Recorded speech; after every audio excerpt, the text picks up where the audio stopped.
இல்லை இப்போ குரூப் 4 எக்ஸாமுக்கு ரொம்ப இம்பார்ட்டண்ட் லெசன் பார்த்தோன்னா தமிழ்நாட்டில் விடுதலை போராட்டம் அப்படின்னு சொல்லக்கூடிய இந்த 9th லெசன் ரொம்ப இம்பார்ட்டன்ஸ். ஸோ அந்த லெசனில் உள்ள இம்பார்ட்டண்ட் கண்டென்ட்லாம் நம்ம பார்க்க போகிறோம். வாங்க பார்க்கலாம். ஸோ ஃபஸ்ட்டு பார்த்தீங்கன்னா காலனி ஆட்சியை எதிர்ப்பதில் பார்த்தோன்னா தமிழ்நாடு முன்னோடியாக இருந்துச்சு அப்படின்னு சொல்கிறாங்க. காலனி ஆட்சியை எதிர்ப்பதில் தமிழ்நாடு முன்னோடியாக இருந்துச்சு அப்படின்னு சொல்கிறாங்க. 18ஆம் நூற்றாண்டின் இறுதி பகுதியிலே பார்த்தோன்னா பாளையக்காரர்கள் நம்ம பார்ப்போம். அதே மாதிரி தமிழ்நாட்டில் பார்த்தோன்னா தங்கள் அரசியல் ஆதிக்கத்தை நிறுவ முயன்ற ஆங்கிலேயர்களின் பார்த்தோன்னா முயற்சிகளை எதிர்த்தாங்க. பாளையக்காரர்கள்லாம் எதிர்த்தாங்க. பாளையக்காரர்களோட தோல்விக்கு பின்னாடி பார்த்தோன்னா 1806 இருக்குல்ல, அப்போ தான் நமக்கு வேலூர் கோட்டையில் இந்திய வீரர்களின் அதிகாரங்களும் ஒரு எழுச்சியை திட்டமிட்டு நடத்தினாங்க. வேலூர் கழகம் நடந்துச்சு அப்படின்னு சொல்கிறாங்க. ஓகேவா?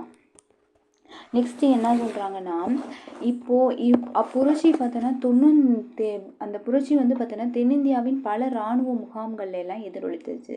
அது மட்டும் இல்லாமல் மேற்கத்திய கல்வி அறிமுகம், இங்கிலீஷ் அறிமுகமாச்சு. இறுதியில் தோன்றிய படித்த இந்திய நடுத்தர வர்க்கம் இருக்குல்ல, அதோடைய தோற்றம், இது எல்லாமே பார்த்தோன்னா ஆங்கிலேயர்களுக்கு எதிரான போராட்டமாகவே இருந்துச்சு அப்படின்னு சொல்கிறாங்க.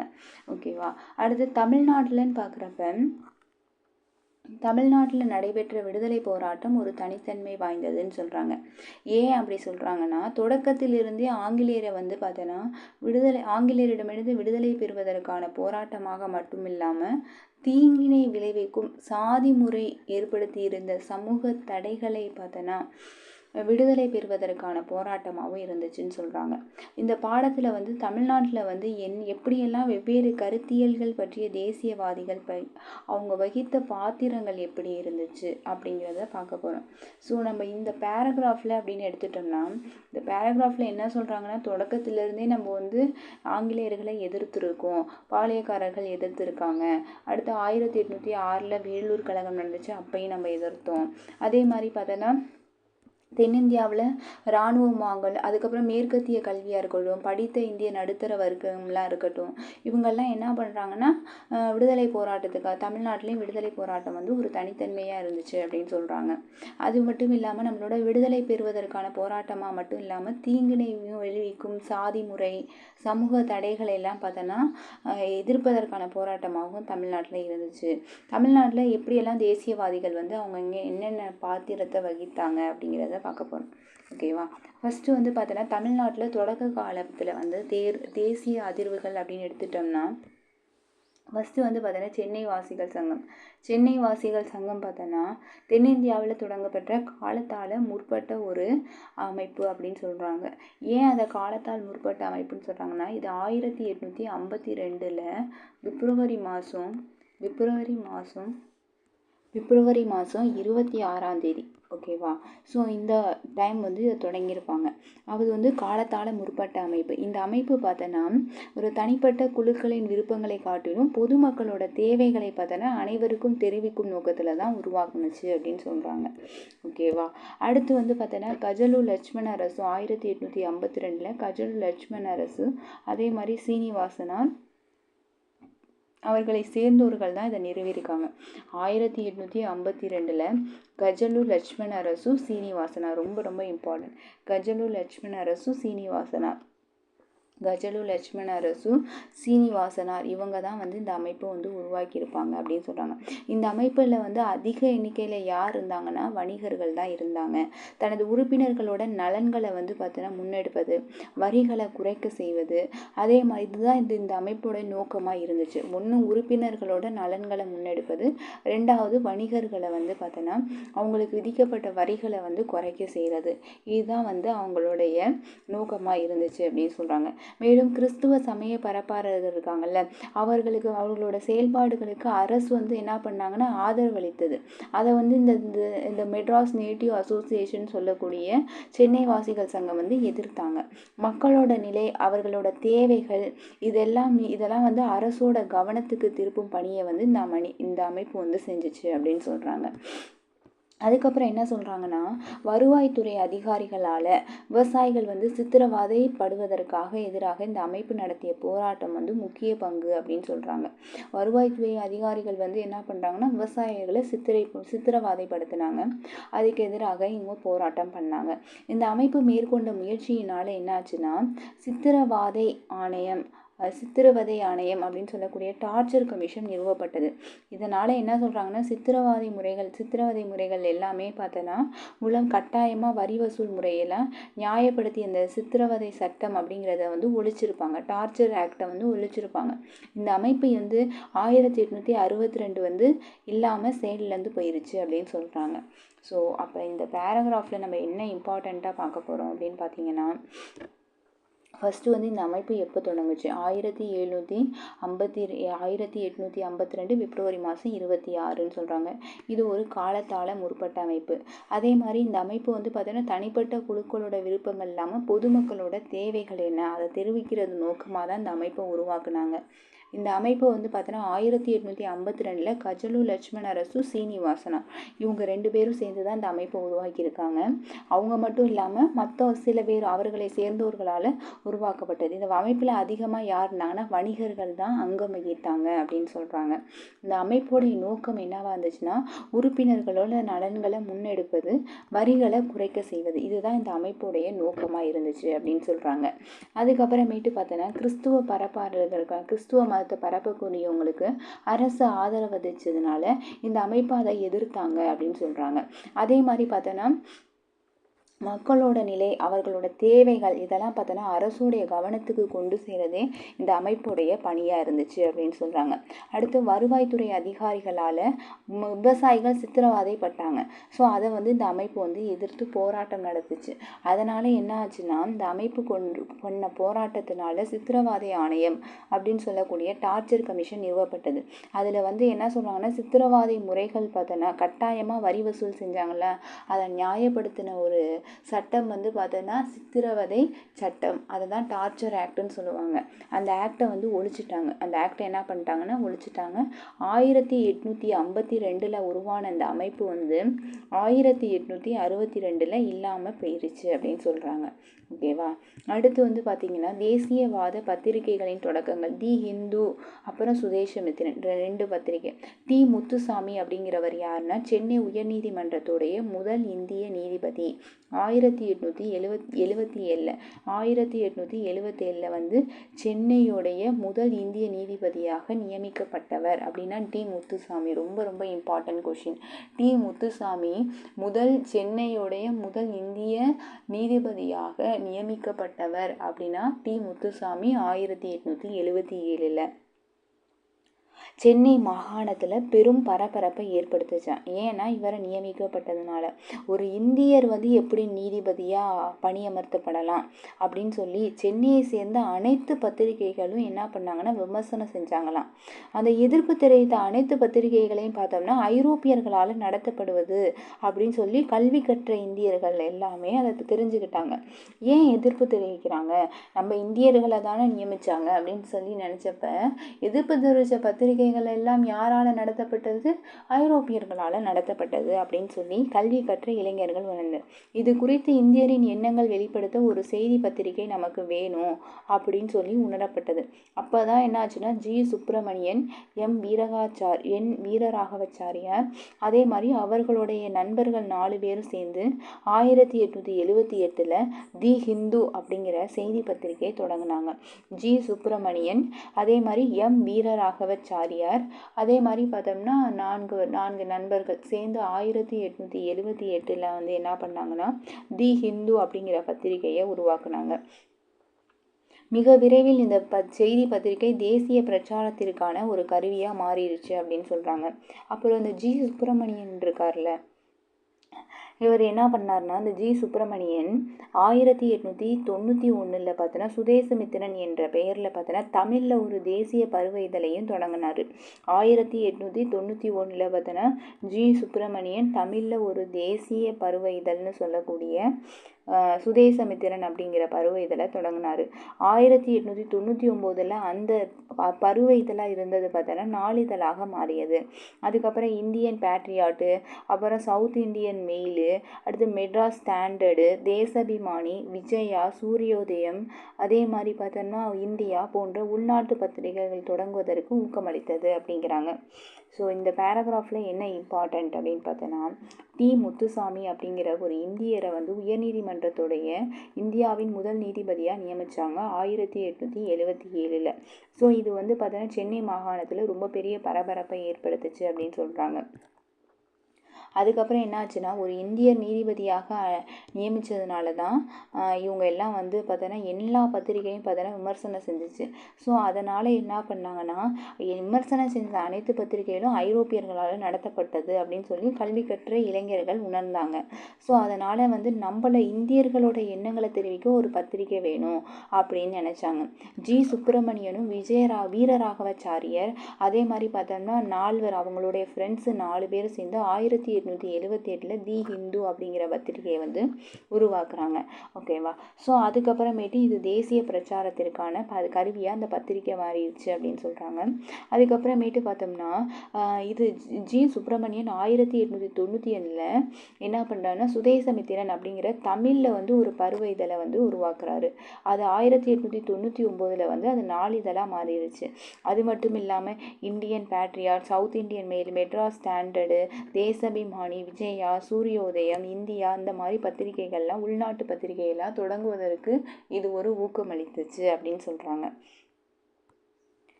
அடுத்து பார்த்தீங்கன்னா சென்னை வாசிகள் சங்கம் பார்த்தோமா. அடுத்து சென்னை மகாஜன சபை அப்படின்னு சொல்லி 1884 உருவாக்குனாங்க. ஓகேவா? 1884 உருவாக்குனாங்க. ஸோ இது வந்து பார்த்தோன்னா 1884 மே மாதம் 16 உருவாக்குனாங்க. மே மாதம் 16. ஓகேவா? ஸோ 1884 மே மாதம் 16 உருவானுச்சு. ஓகேவா? ஸோ இது வந்து தென்னிந்தியாவில் தெளிவான தேசிய நோக்கங்களோட உருவாக்கப்பட்ட ஒரு தொடக்க கால அமைப்பு வந்து இந்த சென்னை மகாஜன சபைன்னு சொல்கிறாங்க. 1884 மே மாதம் 16 எம். வீரராகவாச்சாரியார், அனந்தசார்லு, ரங்கையா மற்றும் சிலரால் இந்த அமைப்பு வந்து உருவாக்கப்பட்டது அப்படின்னு சொல்கிறாங்க. வீரராகவாச்சாரியார், அதே மாதிரி பார்த்தோன்னா அனந்தசார்லு, அதுக்கப்புறமேட்டு பி. ரங்கையா, அடுத்து மற்றும் சிலரா. இந்த வீரராகவாச்சாரியார் தான் நம்ம இங்கே பார்த்துருப்போம். இப்போதான் பார்த்தோம். இவர் வந்து பார்த்தோன்னா ஜி. சுப்பிரமணியன் வீரராகவாச்சாரியார் அப்படின்னு சொல்லி இவங்க வந்து அந்த தி இந்து அப்படின்னு சொல்லி பத்திரிகை உருவாக்குனதில் முக்கிய பங்கு வகித்தவர் தான் இந்த வீரராகவாச்சாரியார், அனந்தசார்லு, ரங்கையா அப்படிங்கிறவங்க. ஸோ இந்த அமைப்புடைய முதல் தலைவராக இருந்தவங்க யாருன்னா ரங்கையா அப்படின்னு சொல்கிறாங்க. இவரோட செயலாளராக இருந்தவர் யாருன்னா அனந்தசார்லு அப்படின்னு சொல்கிறாங்க. அப்போ நம்ம ஆனந்தமாக ஒரு செயலை செய்யணும்னா ஆனந்தமாக செய்யணும் அப்படின்னு ஞாபகம் வச்சுக்கலாம். செயலாளருங்கிறதுனால ஆனந்தமாக செய்யணும். தலைவராக இருக்க வந்து பார்த்தோன்னா ரங்கையா வந்து தலைவராக இருக்காரு. ஓகேவா? ஸோ ஒரு செயலை செய்யணும், எப்படி செய்யணும், ஆனந்தமாக செய்யணும் அப்படின்னு ஞாபகம் வச்சுக்கலாம். ஸோ ஆனந்தசார்லு. இந்த அமைப்போட உறுப்பினர்கள் குறிப்பிட்ட இடைவெளிகளில் ஒன்று கூடி என்ன சொல்கிறாங்கன்னா, தனிப்பட்ட விதத்திலும் அறை கூட்டங்கள் நடத்தியும் பொது பிரச்சனைகள் குறித்து பார்த்தோன்னா விவாதித்தும் தங்களோட கருத்துக்களை வந்து அரசுக்கு தெரிவித்தாங்க. அதில் வந்து பார்த்தோன்னா ஒன்று என்னென்னா, குடிமை பணிக்கான தேர்வுகள் பார்த்தோன்னா இங்கிலாந்துலேயும் இந்தியாவிலும் ஒரே நேரத்தில் வந்து நடத்தப்பட வேணும் ஒன்று.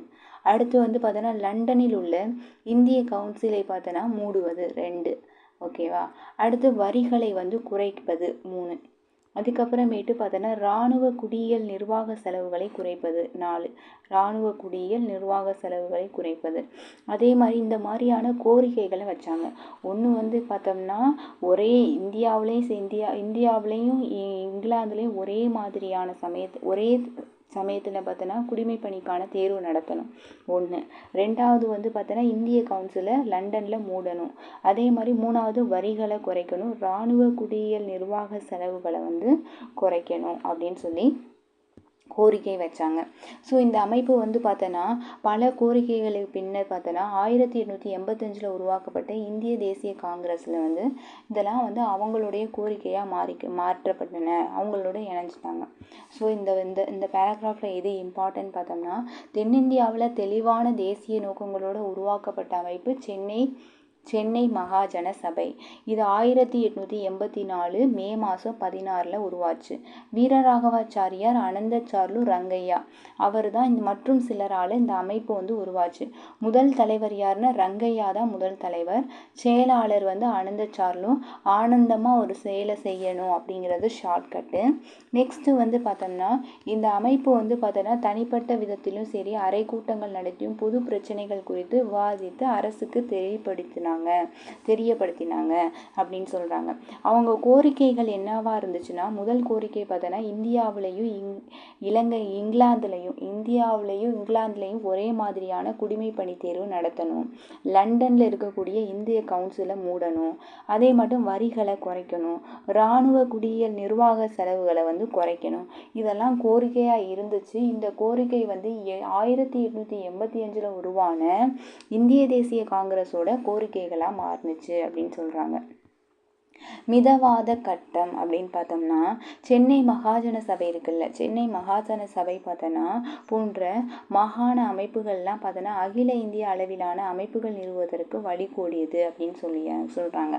இந்தியாவில் பல்வேறு பகுதியிலிருந்து இந்திய தேசிய காங்கிரஸ் தலைவர்கள் பார்த்தோன்னா காங்கிரஸ் உருவாக்கப்படுவதற்கு முன்பாக பல கூட்டங்களில் வந்து கலந்துக்கிட்டாங்க அப்படின்னு சொல்கிறாங்க. அவ்வாறான 1884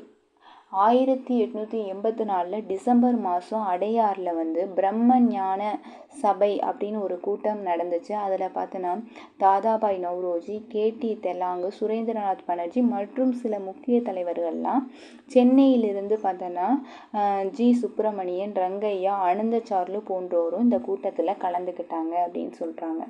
ஸோ இப்போ நம்ம என்ன பண்ணோம், சென்னை மகாஜன சபை இருக்குல்ல, இது வந்து பார்த்தோன்னா இந்த ஒரு மாகாண அமைப்புகள் அகில இந்திய அளவிலான அமைப்புன்னு சொல்லக்கூடிய இந்தியன் நேஷனல் காங்கிரஸ் உருவாவதற்கெல்லாம் வழிகூடியது அப்படின்னு சொல்கிறாங்க. ஸோ இந்திய தேசிய காங்கிரஸ் உருவாகிறதுக்கு முன்னாடியே பல தலைவர்கள் பல கூட்டங்களில் கலந்துக்கிட்டாங்க.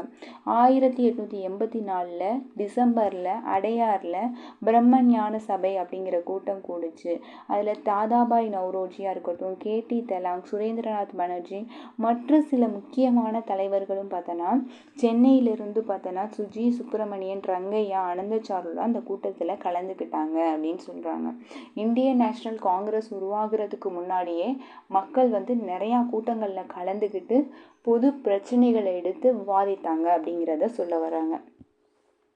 நெக்ஸ்ட்டு பார்த்தீங்கன்னா இப்போ தமிழ்நாட்டில் தொடக்க கால மிதவாத தேசியவாதிகள் யாருன்னா பார்த்தோன்னா தொடக்க காலத்தில் பார்த்தோன்னா தேசியவாதிகள் அரசமைப்பு வழிமுறைகளின் மீது பார்த்தோன்னா ரொம்ப நம்பிக்கை கொண்டு இருந்தாங்க. தொடக்க காலத்தில் சரி கவர்மெண்ட் வந்து கரெக்டாக தான் பண்ணுவாங்க அப்படின்னு சொல்லி அவங்க மேலே நம்பிக்கை வச்சுருந்தாங்க. அரை கூட்டங்களை நடத்துவது, பிரச்சனைகள் குறித்து ஆங்கிலத்தில் கலந்துரையாடுவது, இதெல்லாம் அவர்களோட செயல்பாடுகளாக இருந்துச்சு. வங்க பிரிவினையின் போது பார்த்தோன்னா திலகரும் சரி மற்ற தலைவர்களும் பெருவாரியான மக்கள் கலந்து கொண்ட பொது கூட்டங்கள்லாம் நடத்தியதாலும் மக்களை ஈடுபட செய்வதற்காக வட்டார மொழிகளை பயன்படுத்தியதாலும் தொடக்க கால தேசியவாதிகள் மிதவாதிகள் என அழைக்கப்பட்டனர் அப்படின்னு சொல்றாங்க. சென்னையை சேர்ந்த மிதவாதிகள் அப்படின்னு பார்த்தோம்னா யாரெல்லாம் சென்னையை சேர்ந்தவங்கன்னு பார்த்தோம்னா பிஎஸ் பார்த்தோன்னா ஸ்ரீனிவாச சாஸ்திரி, அடுத்து பிஎஸ் சிவசாமி, அடுத்து கிருஷ்ணசாமி, வெங்கட்ரமணார், நடேசன், மாதவராவ், அடுத்து சுப்பிரமணியனார், இவங்கள்லாம் பார்த்தோம்னா தொடக்க கால மிதவாதிகள் அப்படின்னு சொல்கிறாங்க. என்ன சொல்கிறாங்கன்னா தமிழ்நாட்டில் தொடக்க கால மிதவாதிகள் வந்து அவங்க அரசமைப்பு வழிமுறை மீது நம்பிக்கை கொண்டவர்களாகவும் அரை கூட்டங்கள் நடத்தியும் பொது பிரச்சனைகளை பற்றி விவாதித்தும் ஆங்கிலத்தில் கலந்துரையாடியும் இந்த மாதிரி தான் செயல்பட்டாங்க. வங்க பிரிவினை போது திலகரும் சரி மற்ற தலைவர்களும் பெருவாரியான மக்கள் வந்து கலந்துக்கணும் பொதுக்கூட்டங்களை நடத்தியதும் மக்களை ஈடுபட செய்வதற்காக என்ன பண்ணாங்கன்னா வட்டார மொழிகளை வந்து பயன்படுத்தினாங்க அப்படின்னு சொல்கிறாங்க. ஸோ அதனால் என்ன சொல்கிறாங்கன்னா தொடக்க கால தேசியவாதிகள் மிதவாதிகள்னு சொல்கிறாங்க. ஸோ சென்னையை சேர்ந்தவங்க பாருங்க ஸ்ரீனிவாச சாஸ்திரி அப்படிங்கிறாங்களா, ஸ்ரீனிவாச சாஸ்திரி, சிவசாமி, கிருஷ்ணசாமி, இது ஈஸியாக ஞாபகம், சாமின்னு முடியறதுனால சிவசாமி கிருஷ்ணசாமி. ஓகேவா, அடுத்து ஸ்ரீனிவாச சாஸ்திரி, அடுத்து சுப்பிரமணியனார். ஓகேவா, நெக்ஸ்ட் வந்து வெங்கட்ரமணார், நடேசன், மாதவராவ், இதை மட்டும் ஞாபகம் வச்சுக்கணும். ஓகேவா, இவங்க எல்லாமே பார்த்தோன்னா தமிழகத்தில் இருக்கக்கூடிய மிதவாதிகள் அப்படின்னு சொல்கிறாங்க. சீனிவாச சாஸ்திரி எல்லாமே எஸ்ஸில் ஆரம்பிக்க, சிவசாமி, கிருஷ்ணசாமி, சுப்பிரமணியனார், இது பார்த்திங்கன்னா வெங்கட்ரமணார், அடுத்து ஜிஏ நடேசன், டிஎம் மாதவ் ராவ். ஓகேவா. நெக்ஸ்ட்டு வந்து பார்த்திங்கன்னா இப்போ வந்து இந்திய தேசிய காங்கிரஸோட முதற்கட்டம் பார்த்தோன்னா 1885 பம்பாயில் நடைபெற்றது. இதில் மொத்தம் 72 பிரதிநிதிகள் கலந்துக்கிட்டாங்க. அதில் சென்னையை சேர்ந்தவங்க 22 பேர் அப்படின்னு சொல்கிறாங்க. அப்போ முதற் கூட்டம் எங்கே? பம்பாயில் 1885 மொத்தம் 72 பேர் கலந்துக்கிட்டாங்க. சென்னையை சேர்ந்தவங்க மட்டும் எத்தனை பேர்னா 22 பேர் கலந்துக்கிட்டாங்க. ஓகேவா. நெக்ஸ்ட்டு வந்து என்ன சொல்கிறாங்கன்னா இப்போ இந்திய தேசிய காங்கிரஸோட இரண்டாவது மாநாடு வந்து 1886 கொல்கத்தாவில் நடைபெற்றது. இதில் தாதாபாய் நவ்ரோஜி தலைமையில் நடைபெற்றது. அதே மாதிரி முதல் காங்கிரஸ் கூட்டம் இருக்குல்ல, அதில் தலைவராக இருந்தது WC பானர்ஜி அப்படின்னு சொல்கிறாங்க. WC பானர்ஜி. ஓகேவா. ஸோ இவர் தான் முதல் கூட்டத்தோட தலைவராக இருந்தார். ரெண்டாவது கூட்டத்தோட தலைவராக தான் தாதாபாய் நவ்ரோஜி அப்படிங்கிறவங்க இருந்தார். அடுத்து காங்கிரஸோட மூன்றாவது கூட்ட மாநாடு வந்து எங்கே நடந்துச்சு அப்படின்னா சென்னையில் நடந்துச்சு. 1887 நடந்துச்சு. அதோட தலைமை யாரோட தலைமைனா பக்ருதீன் தியாப்ஜி தலைமையில் நடந்துச்சு. இன்று 1000 விளக்கு என்று அழைக்கப்படுகின்ற மக்கீஸ் தோட்டத்தில் தான் இது நடந்துச்சு அப்படின்னு சொல்கிறாங்க. இதில் மொத்தம் 607 பேர் கலந்துக்கிட்டாங்க அகில இந்திய பிரதிநிதிகள். அதில் வந்து 362 பேர் பார்த்தோன்னா எங்கேன்னா சென்னை மாகாணத்தை சேர்ந்தவங்க அப்படின்னு சொல்கிறாங்க. 607 ஞாபகம் வச்சுக்கலாம். இது வந்து மூவி 2 6 அப்படின்னு ஞாபகம் வச்சுக்கலாம். ஓகேவா. ஸோ அப்போ இந்த பேராகிராஃபில் என்ன பார்க்குறோன்னா அப்போ இந்திய தேசிய காங்கிரஸோடைய முதற் கூட்டம் எங்கே நடந்துச்சுன்னு பார்த்தீங்கன்னா இது 1885 பம்பாயில் நடந்துச்சு. இது வந்து பார்த்தோம்னா 72 பேர் கலந்துக்கிட்டாங்க. அதில் 22 பேர் சென்னையை சேர்ந்தவங்க அப்படின்னு சொல்கிறாங்க. அடுத்தது பார்த்தீங்கன்னா ரெண்டாவது கூட்டம் பார்த்தோன்னா 1886 கொல்கத்தாவில் நடந்துச்சு. தாதாபாய் நவ்ரோஜி தலைமையில் நடந்துச்சு. முதல் கூட்டம் பார்த்தோம்னா நமக்கு WC பானர்ஜி தலைமையில் நடந்துச்சு அப்படின்னு சொல்கிறாங்க. அடுத்து வந்து மூன்றாவது கூட்டம்னு பார்த்தோம்னா இது வந்து பக்ருதீன் தியாப்ஜி தலைமையில் 1887 சென்னையில் நடந்துச்சு. இன்று இருக்கக்கூடிய 1000 விளக்கு மக்கீஸ் தோட்டத்தில் தான் நடந்துச்சு. பக்ருதீன் தியாப்ஜி தலைமையில் அப்படின்னு சொல்கிறாங்க.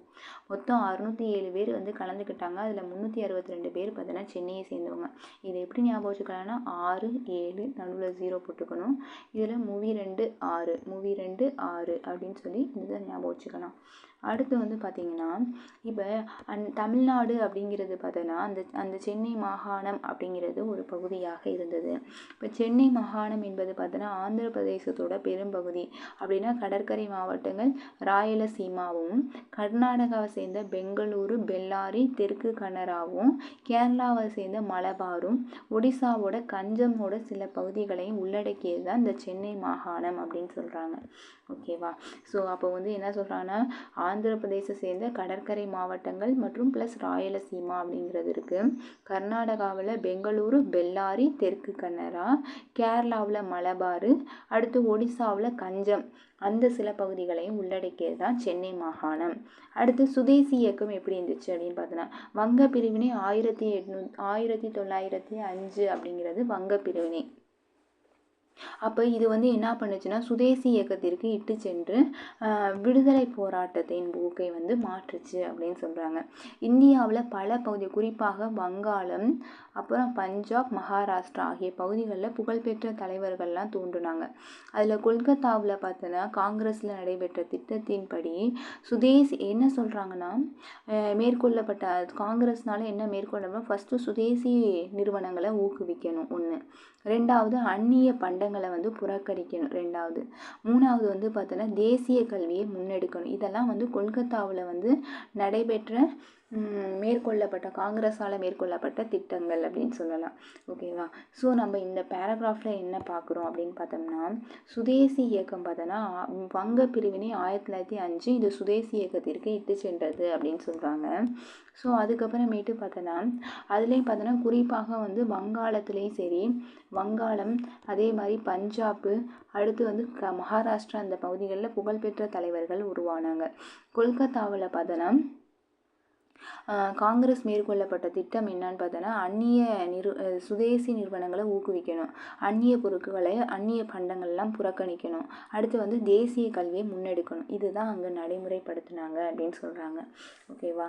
அடுத்து தமிழ்நாட்டில் எப்படி எதிர்வினை நடந்துச்சு அப்படின்னு பார்த்தோன்னா வஉசி இருக்கார், வஉசி, அதே மாதிரி சக்கரையர், அடுத்து சுப்பிரமணிய பாரதி, சுரேந்திரநாத் ஆரியா, இவங்கள்லாம் பார்த்தோன்னா தமிழ்நாட்டை சேர்ந்த தலைவர்கள் அப்படின்னு சொல்கிறாங்க.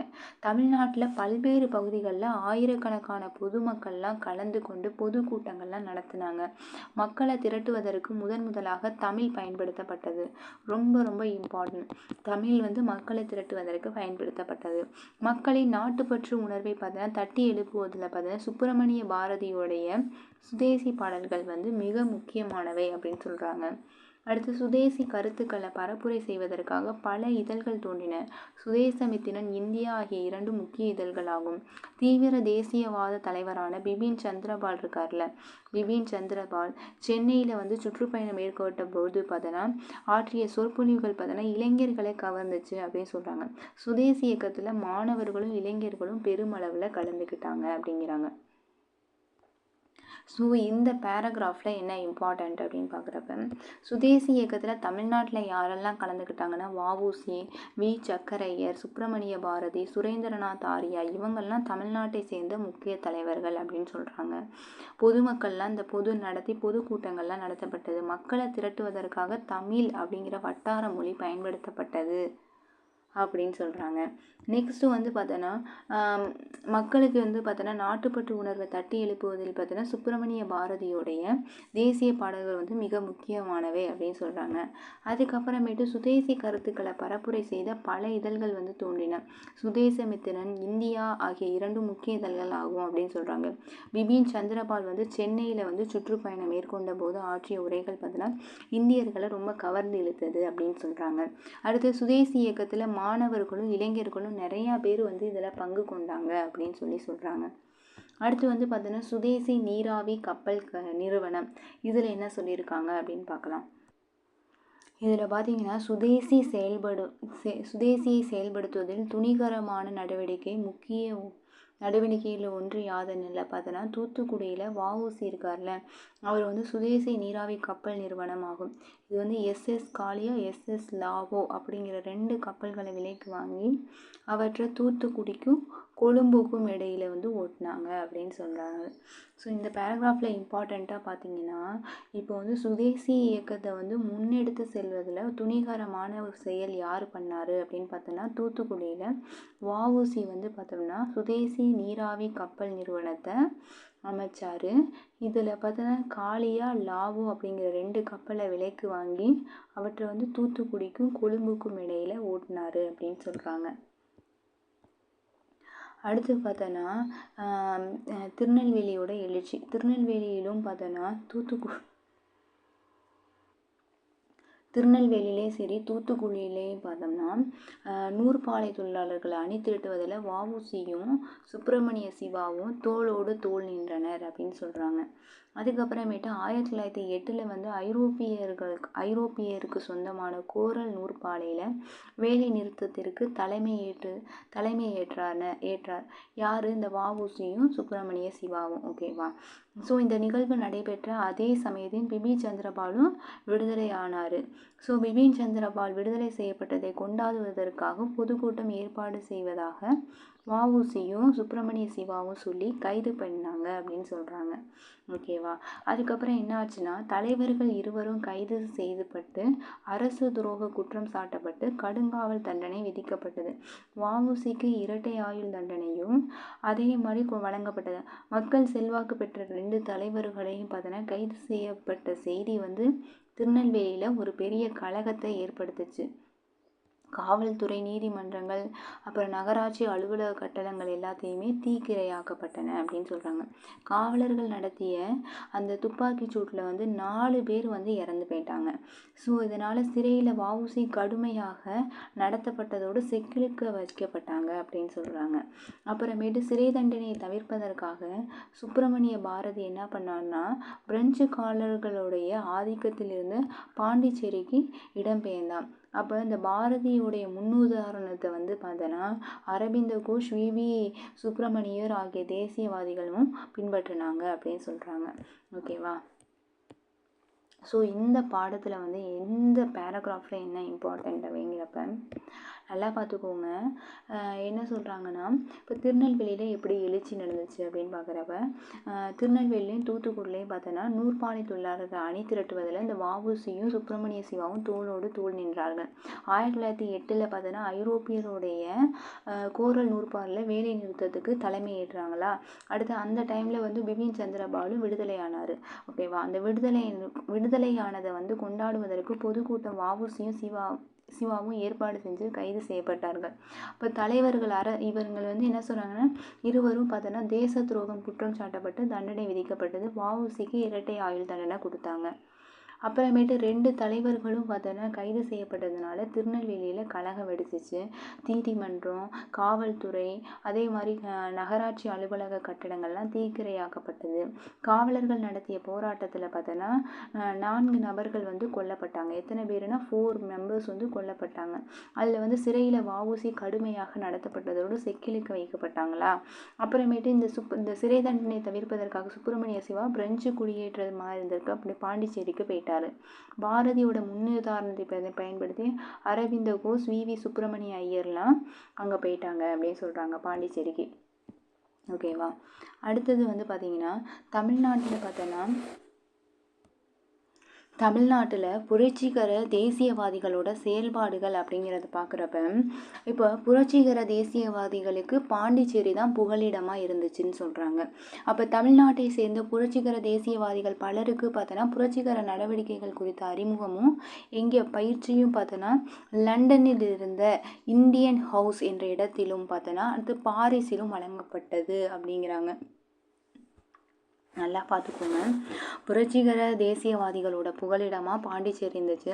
தமிழ்நாட்டில் சேர்ந்த வந்து புரட்சிகர தேசியவாதிகளுக்கு வந்து புரட்சிகர நடவடிக்கை பற்றி அறிமுகம் வந்து பார்த்தோன்னா லண்டன்லேருந்து இந்தியன் ஹவுஸ் அப்படிங்கிற இடத்துலையும் பாரிஸ்லையும் வழங்கப்பட்டது அப்படின்னு சொல்கிறாங்க. அடுத்து வந்து அவர்களில் முக்கியமானவர் எம்.பி.டி. ஆச்சாரியா, அடுத்து வி.வி. சுப்பிரமணிய ஐயர், அடுத்து டி.எஸ்.எஸ். ராஜன், அவங்க தான் அதில் ரொம்ப முக்கியமானவர் அப்படின்னு சொல்கிறாங்க. ஸோ அவர்கள் வழியாக பார்த்தோன்னா புரட்சிகர நூல்கள் பார்த்தோன்னா பாண்டிச்சேரி வழியாக சென்னைக்கு விநியோகம் செய்யப்பட்டது. அப்போ புரட்சிகர செய்தித்தாள் எதுன்னு சொல்கிறாங்கன்னா இந்தியாவும், விஜயா, சூரியோதயம் அப்படிங்கிற செய்தித்தாள்கள்லாம் பாண்டிச்சேரியிலேருந்து வெளியானுச்சு அப்படின்னு சொல்கிறாங்க. இந்த பேராகிராஃபில் இது இம்பார்ட்டன்ட். அப்போ புரட்சிகர தேசியவாதிகளோட புகலிடமாக பாண்டிச்சேரி இருந்துச்சு. அதே மாதிரி பார்த்தோன்னா புரட்சிகர நடவடிக்கைகள் பார்த்தோன்னா அறிமுகமும் பயிற்சியும் எங்கே கிடச்சிச்சுன்னா லண்டனில் இருந்து இந்தியன் ஹவுஸ்லேயும் பாரிஸ்லேயும் வழங்கப்பட்டது. அதுக்கப்புறமேட்டு பார்த்தோன்னா எம்.பி.டி. ஆச்சாரியா, வி.வி. சுப்பிரமணிய ஐயர், டி.எஸ்.எஸ். ராஜன், இவங்க தான் பார்த்தோன்னா என்னென்னா அவர்களில் முக்கியமானவங்க. ஸோ புரட்சிகர நூல்கள் பாண்டிச்சேரி வழியாக சென்னைக்கு விநியோகம் செய்யப்பட்டது. புரட்சிகர செய்தித்தாள்னு எடுத்துட்டோம்னா இந்தியா, விஜயா, சூரியோதயம் பாண்டிச்சேரியிலேருந்து வெளியானுச்சு அப்படிங்கிறது தான் இந்த பேராகிராஃபில் இம்பார்ட்டண்ட்டு. ஓகேவா? நெக்ஸ்ட்டு வந்து ஆஷோட படுகொலை. ஓகேவா? ஸோ 1904 பார்த்தோன்னா நீலகண்ட பிரம்மச்சாரி இருக்கார்ல, இவர் வந்து பாரத மாதா சங்கம் அப்படின்னு ஒரு ரகசிய அமைப்பு வந்து உருவாக்குனார். அதில் ஆங்கில அதிகாரியை கொள்வதன் மூலம் மக்களிடையே நாட்டுப்பற்று அப்படிங்கிற உணர்வை தூண்டுவதே இந்த அமைப்போட நோக்கமாக இருந்துச்சு. செங்கோட்டையை சேர்ந்தவர் தான் வாஞ்சிநாதன். இவர் வந்து பார்த்தோன்னா உள்ளுணர்வு தூண்டப்பட்டவர். 1911 ஜூன் மாதம் 17 திருநெல்வேலி ஆட்சியராக இருந்தவர் யாருன்னா ராபர்ட் வந்து W.D.E. ஆஷ் என்பவரை பார்த்தோன்னா மணியாச்சி ரயில் சந்திப்பில் சுட்டு கொண்டார். இதுக்கப்புறமேட்டு என்னாச்சுன்னா பின்னர் தன்னைத்தானே சுட்டு கொண்டார் அப்படிங்கிறது தான் இதோட இது. ஸோ இதில் இம்பார்ட்டண்ட்டு பார்த்தோம்னா 1904 நீலகண்ட பிரம்மச்சாரி பாரத மாதா சங்கத்தை அமைச்சாங்க. இது ஒரு ரகசிய அமைப்பு. ஆங்கில அதிகாரிகளை கொன்று அவங்க மக்களிடையே நாட்டுப்பற்ற தூண்டுவது தான் இந்த அமைப்போட நோக்கமாக இருந்துச்சு. செங்கோட்டையை சேர்ந்த வாஞ்சிநாதன் உள்ளுறவு தூண்டப்பட்டவர். ஸோ 1911 ஜூன் மாதம் 17 ஓகேவா, திருநெல்வேலி மாவட்ட ஆட்சியர் ராபர்ட் W.D.E. ஆஷை வந்து மணியாச்சி ரயில்வே ஸ்டேஷனில் சுட்டு கொண்டாரு, தன்னையும் சுட்டுக்கிட்டாரு அப்படிங்கிறது தான் இந்த பேராகிராஃபில் இம்பார்ட்டண்ட். ஓகேவா? நெக்ஸ்ட்டு பார்த்தீங்கன்னா அன்னி பெசன்ட் அம்மையாரும் தன்னாட்சி இயக்கமும்.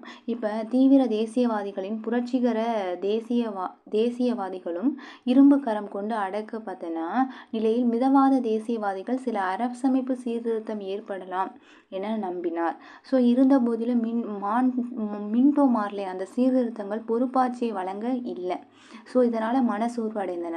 இவ்வாறு தேசிய இயக்கம் தளர்வுற்று இருந்த நிலையில் பார்த்தோன்னா பிரம்மஞான சபையை சேர்ந்த அயர்லாந்து பெண்மணி யாருன்னா அன்னி பெசன்ட். இவர் அயர்லாந்தில் தன்னாட்சி இயக்கத்தை நடத்தினாங்க. ஸோ அதனால் பார்த்தோன்னா தன்னாட்சி இயக்கத்தை முன்மொழிந்தாங்க. ஸோ 1916 ஹோம் ரூல் லீக் அப்படின்னு சொல்லக்கூடிய தன்னாட்சி இயக்கத்தை அவர் தொடங்கினார். இது அகில இந்திய அளவில் தன்னாட்சி இயக்கம் வேண்டும் என்ற கோரிக்கையை முன்னெடுத்து சென்றார். ஸோ இதில் இந்த திட்டத்தில் G S Arundale, B P Wadia, C P Ramaswamy இவங்கெல்லாம் பார்த்தோன்னா துணை நின்றாங்க அப்படின்னு சொல்கிறாங்க. ஸோ இவர்கள் கோரிய தன்னாட்சி ஆங்கில அரசிடம் ஓரளவிற்கு பார்த்தோன்னா விசுவாசத்தையே கொண்டிருந்ததாக இருந்துச்சு அப்படின்னு சொல்கிறாங்க. அப்போ என்ன ஆங்கில அரசோட கொஞ்சம் ஓரளவுக்கு நம்ம விசுவாசமாக இருக்கலாம் அப்படிங்கிறது அந்த தன்னாட்சி இயக்கமாக இருந்துச்சு. அதுக்கப்புறமேட்டு என்னாச்சுன்னா தன்னுடைய திட்டத்தை மக்களுக்கு தெரிவிக்கிறதுக்காக அன்னி பெசன்ட் நியூ இந்தியா, காமன்வெல்த் அப்படிங்கிற 2 செய்தித்தாள்களை தொடங்கினார். அதிநவீன வசதிகளுடன் கூடிய ரயில் வண்டியில் அடிமைகளாக இருப்பதை விட சுதந்திரத்துடன் கூடிய மாட்டு வண்டியே சிறந்தது இப்படின்னு யார் கூறினாங்க அப்படின்னு சொல்லி ஒரு கொஷின் கேட்பாங்க. ஆல்ரெடி கேட்டிருக்காங்க. ஸோ இது அன்னி பெசன்ட் அம்மையார் சொல்லியிருப்பாங்க. அதிநவீன வசதிகளோடு கூடிய அந்த ரயில் வண்டியில் இருப்பதை விட மாட்டு வண்டியில் இருப்பதே போகிறதே மேலே அப்படின்னு சொல்லியிருப்பாங்க.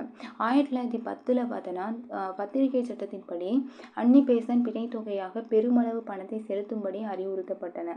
அப்போ அன்னி பெசன்ட் பார்த்தோன்னா விடுதலை பெற இந்தியா எப்படி துயருற்றது, அப்புறம் இந்தியா ஒரு தேசம் அப்படிங்கிற 2 புத்தகங்களை பார்த்தோன்னா புத்தகங்களையும் சுயாட்சி குறித்து பார்த்தோன்னா துண்டு பிரச்சாரத்தையும் எழுதினாங்க அப்படின்னு சொல்கிறாங்க. ஓகேவா? ஸோ இந்த பேராகிராஃபில் எது இம்பார்ட்டண்ட்டாக இருக்குதுன்னு பார்க்குறப்ப தீவிர தேசியவாதிகளும் புரட்சிகர தேசியவாதிகளை இரும்பு கரம் கொண்டு ஆங்கிலேயர்கள் அடக்குனாங்க. ஸோ மிதவாத தேசியவாதிகள் சரி அரசியலமைப்பு சீர்திருத்தம் செய்யப்படணும் அப்படின்னு நம்பினாங்க. ஆனால் மின்டோ மார்லே சீர்திருத்தம் எந்த ஒரு பொறுப்பாட்சியும் கொடுக்கல. ஸோ இதனால் சோர்வுல அடைந்து இருந்தாங்க. பிரம்மஞான சபையை பார்த்தீங்கன்னா தலைவரும் அயர்லாந்து நாட்டோட பெண்மணியுமான அன்னி பெசன்ட் அயர்லாந்தில் தன்னாட்சி இயக்கத்தை தொடங்கினாங்க. ஸோ அதே மாதிரியான தன்னாட்சி இயக்கத்தை இங்கேயும் கொண்டு வரலாம் அப்படின்னு சொன்னாங்க. 1916 தன்னாட்சி இயக்கம் பற்றி அவர் சொல்லியிருக்காரு. அகில இந்தியாவில் தன்னாட்சி இயக்கம் கொண்டு வரலாம் அப்படின்னு முன்மொழிந்தாங்க. ஸோ இதுக்கு ஜிஎஸ் அருண்டேல் இருக்குது, பிவி வாடியா, சிபி ராமசாமி எல்லாம் துணை நின்றாங்க. ஓகேவா? ஸோ இவர் கொண்டு வந்த தன்னாட்சிங்கிறது ஆங்கில அரசுக்கிட்ட கொஞ்சம் ஓரளவுக்கு விசுவாசமாக இருக்கலாம் அப்படிங்கிற மாதிரி தான் இருந்துச்சு. ஸோ இதை பார்த்தோன்னா மக்களிடையே கொண்டு போய் சேர்க்கறதுக்காக அன்னி பெசன்ட் நியூ இந்தியா, காமன்வெல்த் அப்படிங்கிற 2 செய்தித்தாளை நடத்தினாங்க. இவங்க என்ன சொன்னாங்கன்னா அதிநவீன வசதிகளுடன் கூடிய ரயில் வண்டியில் அடிமையிலாக இருப்பதை விட மாட்டு வண்டியில் சுதந்திரமாக இருக்கலாம் அப்படிங்கிறத சொன்னது அன்னி பெசன்ட். 1910 பார்த்தோன்னா பத்திரிகை சட்டத்தின்படி அன்னி பெசன்ட் பிணைத்தொகையாக பெருமளவு பணத்தை செலுத்த வேண்டும் அப்படின்னு சொல்லியிருப்பாங்க.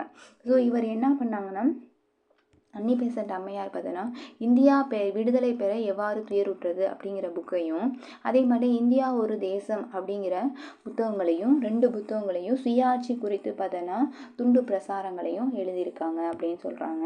அடுத்து பிராமணர் அல்லாதோர் இயக்கமும் காங்கிரஸிற்கு எப்படி சவாலும் அப்படிங்கிறத பார்த்தோம்னா இப்போ தென்னிந்திய நல உரிமை சங்கம் அப்படிங்கிறது சவுத் இந்தியன் லிபரல் ஃபெடரேஷன் அப்படின்னு சொல்லுவாங்கல்ல அது. ஓகேவா? இதில் பிராமணர் அல்லாதோர் பார்த்தோன்னா தங்கள் நலன்களை பாதுகாத்து கொள்வதற்காக ஒரு அரசியல் அமைப்பாக அணிதிரட்டி 1912 பார்த்தோன்னா சென்னை திராவிடர் சங்கம், தென்னை திராவிடர் கழகம் அப்படிங்கிற ஒரு இதை உருவாக்கியிருக்காங்க. ஓகேவா? ஸோ இது பார்த்தோன்னா இதன் செயலாளராக இருந்தவர் யாருன்னு நடேசனார் அவர் தான் இருந்திருக்காரு. 1916 ஜூன் மாதம் என்ன பண்ணாரு, பிராமணர் அல்லாத மாணவர்களுக்குன்னு சொல்லி திராவிடர் சங்கம் தங்கும் விடுதி அப்படிங்கிறத நிறுவினாங்க. திராவிடர் சங்கம் தங்கும் விடுதி 1916 ஜூன் மாதம் பிராமணர் அல்லாத மாணவர்களுக்கு திராவிட சங்க தங்கும் விடுதி அப்படிங்கிறத நிறுவனாங்க. 1916 நவம்பர் மாதம் 20 தியாகராயர், அடுத்து வந்து TM நாயர், அடுத்து C நடேசனா இவங்க தலைமையில் ப்ளஸ் 30 பிராமணர் அல்லாதவர்கள் சேர்ந்து என்னன்னா சென்னையில் வந்து விக்டோரியா பொது அரங்கில் ஒரு கூட்டம் கூட்டியிருக்காங்க. அந்த கூட்டத்தில் என்ன பண்ணாங்கன்னா பிராமணர் அல்லாதவர்களுடைய நலன்களை மேம்படுத்துவதற்காக தென்னிந்திய நல உரிமை சங்கம் என்னும் அமைப்பு வந்து உருவாக்கப்பட்டது அப்படிங்கிறாங்க. ஸோ இந்த பேராகிராஃபில் என்ன இம்பார்ட்டண்ட்டாக சொல்கிறாங்க அப்படின்னு பார்த்தோம்னா, ஸோ வந்து பார்த்தோன்னா பிராமணர் அல்லாதவர்களோட நலன்களை பாதுகாக்கிறதுக்காக தான் இந்த தென்னிந்திய நல உரிமை சங்கம் அப்படிங்கிறத உருவாக்கியிருப்பாங்க. ஸோ இதுக்காக வந்து என்னென்னா 1912 பார்த்தோன்னா சென்னை திராவிடர் கழகம் அப்படிங்கிறத உருவாக்கியிருப்பாங்க. இதோட செயலாளராக இருந்தவர் நடேசனார். 1916 பார்த்தோன்னா ஜூன் மாதத்தில் பிராமணர் அல்லாத மாணவர்களுக்காக திராவிட சங்க தங்கும் விடுதியை நிறுவனாங்க. அதுக்கப்புறம் 1916 நவம்பர் மாதம் 20 என்ன ஆச்சுன்னா பி தியாகராயர், அடுத்து TM நாயர், நடேசனா இவங்க தலைமையில் ப்ளஸ் 30 பிராமணர் அல்லாதவர்கள்லாம் சேர்ந்து சென்னையில் வந்து விக்டோரியா பொது அரங்கில் வந்து ஒரு கூட்டம் கூட்டியிருப்பாங்க. அதில் பிராமணர் அல்லாதவர்களை நலன்களை மேம்படுத்துவதற்காக நம்ம தென்னிந்திய நல உரிமை சங்கம் அப்படிங்கிறத அமைக்கலாம் அப்படின்னு சொல்லி அதில் பேசியிருப்பாங்க. நெக்ஸ்ட்டு வந்து பார்த்தோம்னா இப்போ நீதி கட்சி இருக்காங்கல்ல அவங்களோட அமைச்சரவை 1920 நடத்தப்பட்ட தேர்தலில் காங்கிரஸ் வந்து தேர்தலை புறக்கணிச்சிட்டாங்க. ஸோ சட்டமன்றத்தில் மொத்தம் இருந்த 98 இடங்களில் 63 பார்த்தோன்னா நீதி கட்சி என்னாச்சு வெற்றி பெற்றுட்டாங்க. 65 இடங்கள் பார்த்தோன்னா நீதி கட்சி வந்து வெற்றி பெற்றுட்டாங்க. ஓகேவா? ஸோ இதனால் என்னாச்சுன்னா நீதி கட்சியோடைய சுப்புராயலு அப்படிங்கிறவங்க முதலாவது முதலமைச்சர் ஆனார். சுப்புராயலு ரொம்ப ரொம்ப இம்பார்ட்டன்ட். சுப்புராயலு தான் நீதி கட்சியோட முதலாவது முதலமைச்சர் ஆனார். அதுக்கப்புறம் 1923 நடைபெற்ற தேர்தலுக்கு பின்னர் நீதி கட்சியை சேர்ந்த பனங்கல் அரசர் பார்த்தோன்னா அமைச்சரவையை அமைச்சாங்க. ஓகேவா? ஸோ சுப்புராயலு வந்தார். அதுக்கப்புறம் 1923 நடைபெற்ற தேர்தலுக்கு பின்னாடி பனங்கல் அரசர் வந்தார். ஓகேவா? நெக்ஸ்ட்டு வந்து பார்த்தோம்னா இப்போ நீதி கட்சி இப்போ வந்து அரசோட அடக்குமுறைகளும் பார்த்தோன்னா நடவடிக்கைகளும் இப்போ ரவுலட் சட்டம் பார்த்தோன்னா ஆங்கில அரசு 1919 ஒரு கொடூரமான ஒரு குழப்பமான ஒரு புரட்சியான ஒரு குற்றச்சட்டத்தை இயற்றினாங்க. இந்த சட்டத்தை பரிந்துரை செஞ்ச அந்த குழுவுடைய தலைவர் பார்த்தோன்னா சர் சிட்னி ரவுலட். அதனால் இந்த சட்டம் ரவுலட் சட்டம்னு சொன்னாங்க. இந்த சட்டத்தில் வந்து முறையான விசாரணை இல்லாமல் நீதித்துறை சார்ந்த விசாரணை இல்லாமலே யாரை வேணால் கைது பண்ணிக்கலாம், பயங்கரவாதி அப்படின்னு குற்றம் சாட்டி சிறையில் அடைக்கலாம், இந்த மாதிரி இருந்துச்சு. இதை பார்த்த உடனே இந்தியர்கள் ரொம்ப திகில் அடைஞ்சாங்க. ஸோ அதனால் அவர்கள் பார்த்தோன்னா மக்களின் கோபத்திற்கு பார்த்தோன்னா குரல் கொடுத்த காந்தியடிகள் தென்னாப்பிரிக்காவில் தான் பயன்படுத்திய போராட்ட வடிவமான சத்தியாகிரகத்தை இங்கேயும் கொண்டு வரலாம் அப்படின்னு சொல்லி நினச்சாரு. ஓகேவா? ஸோ இப்போ இந்த பேராகிராஃபில் என்ன இம்பார்ட்டண்ட் அப்படின்னு பார்த்தோம்னா நல்லா பார்த்துக்கோங்க. தென்னிந்திய அமைச்சரவை.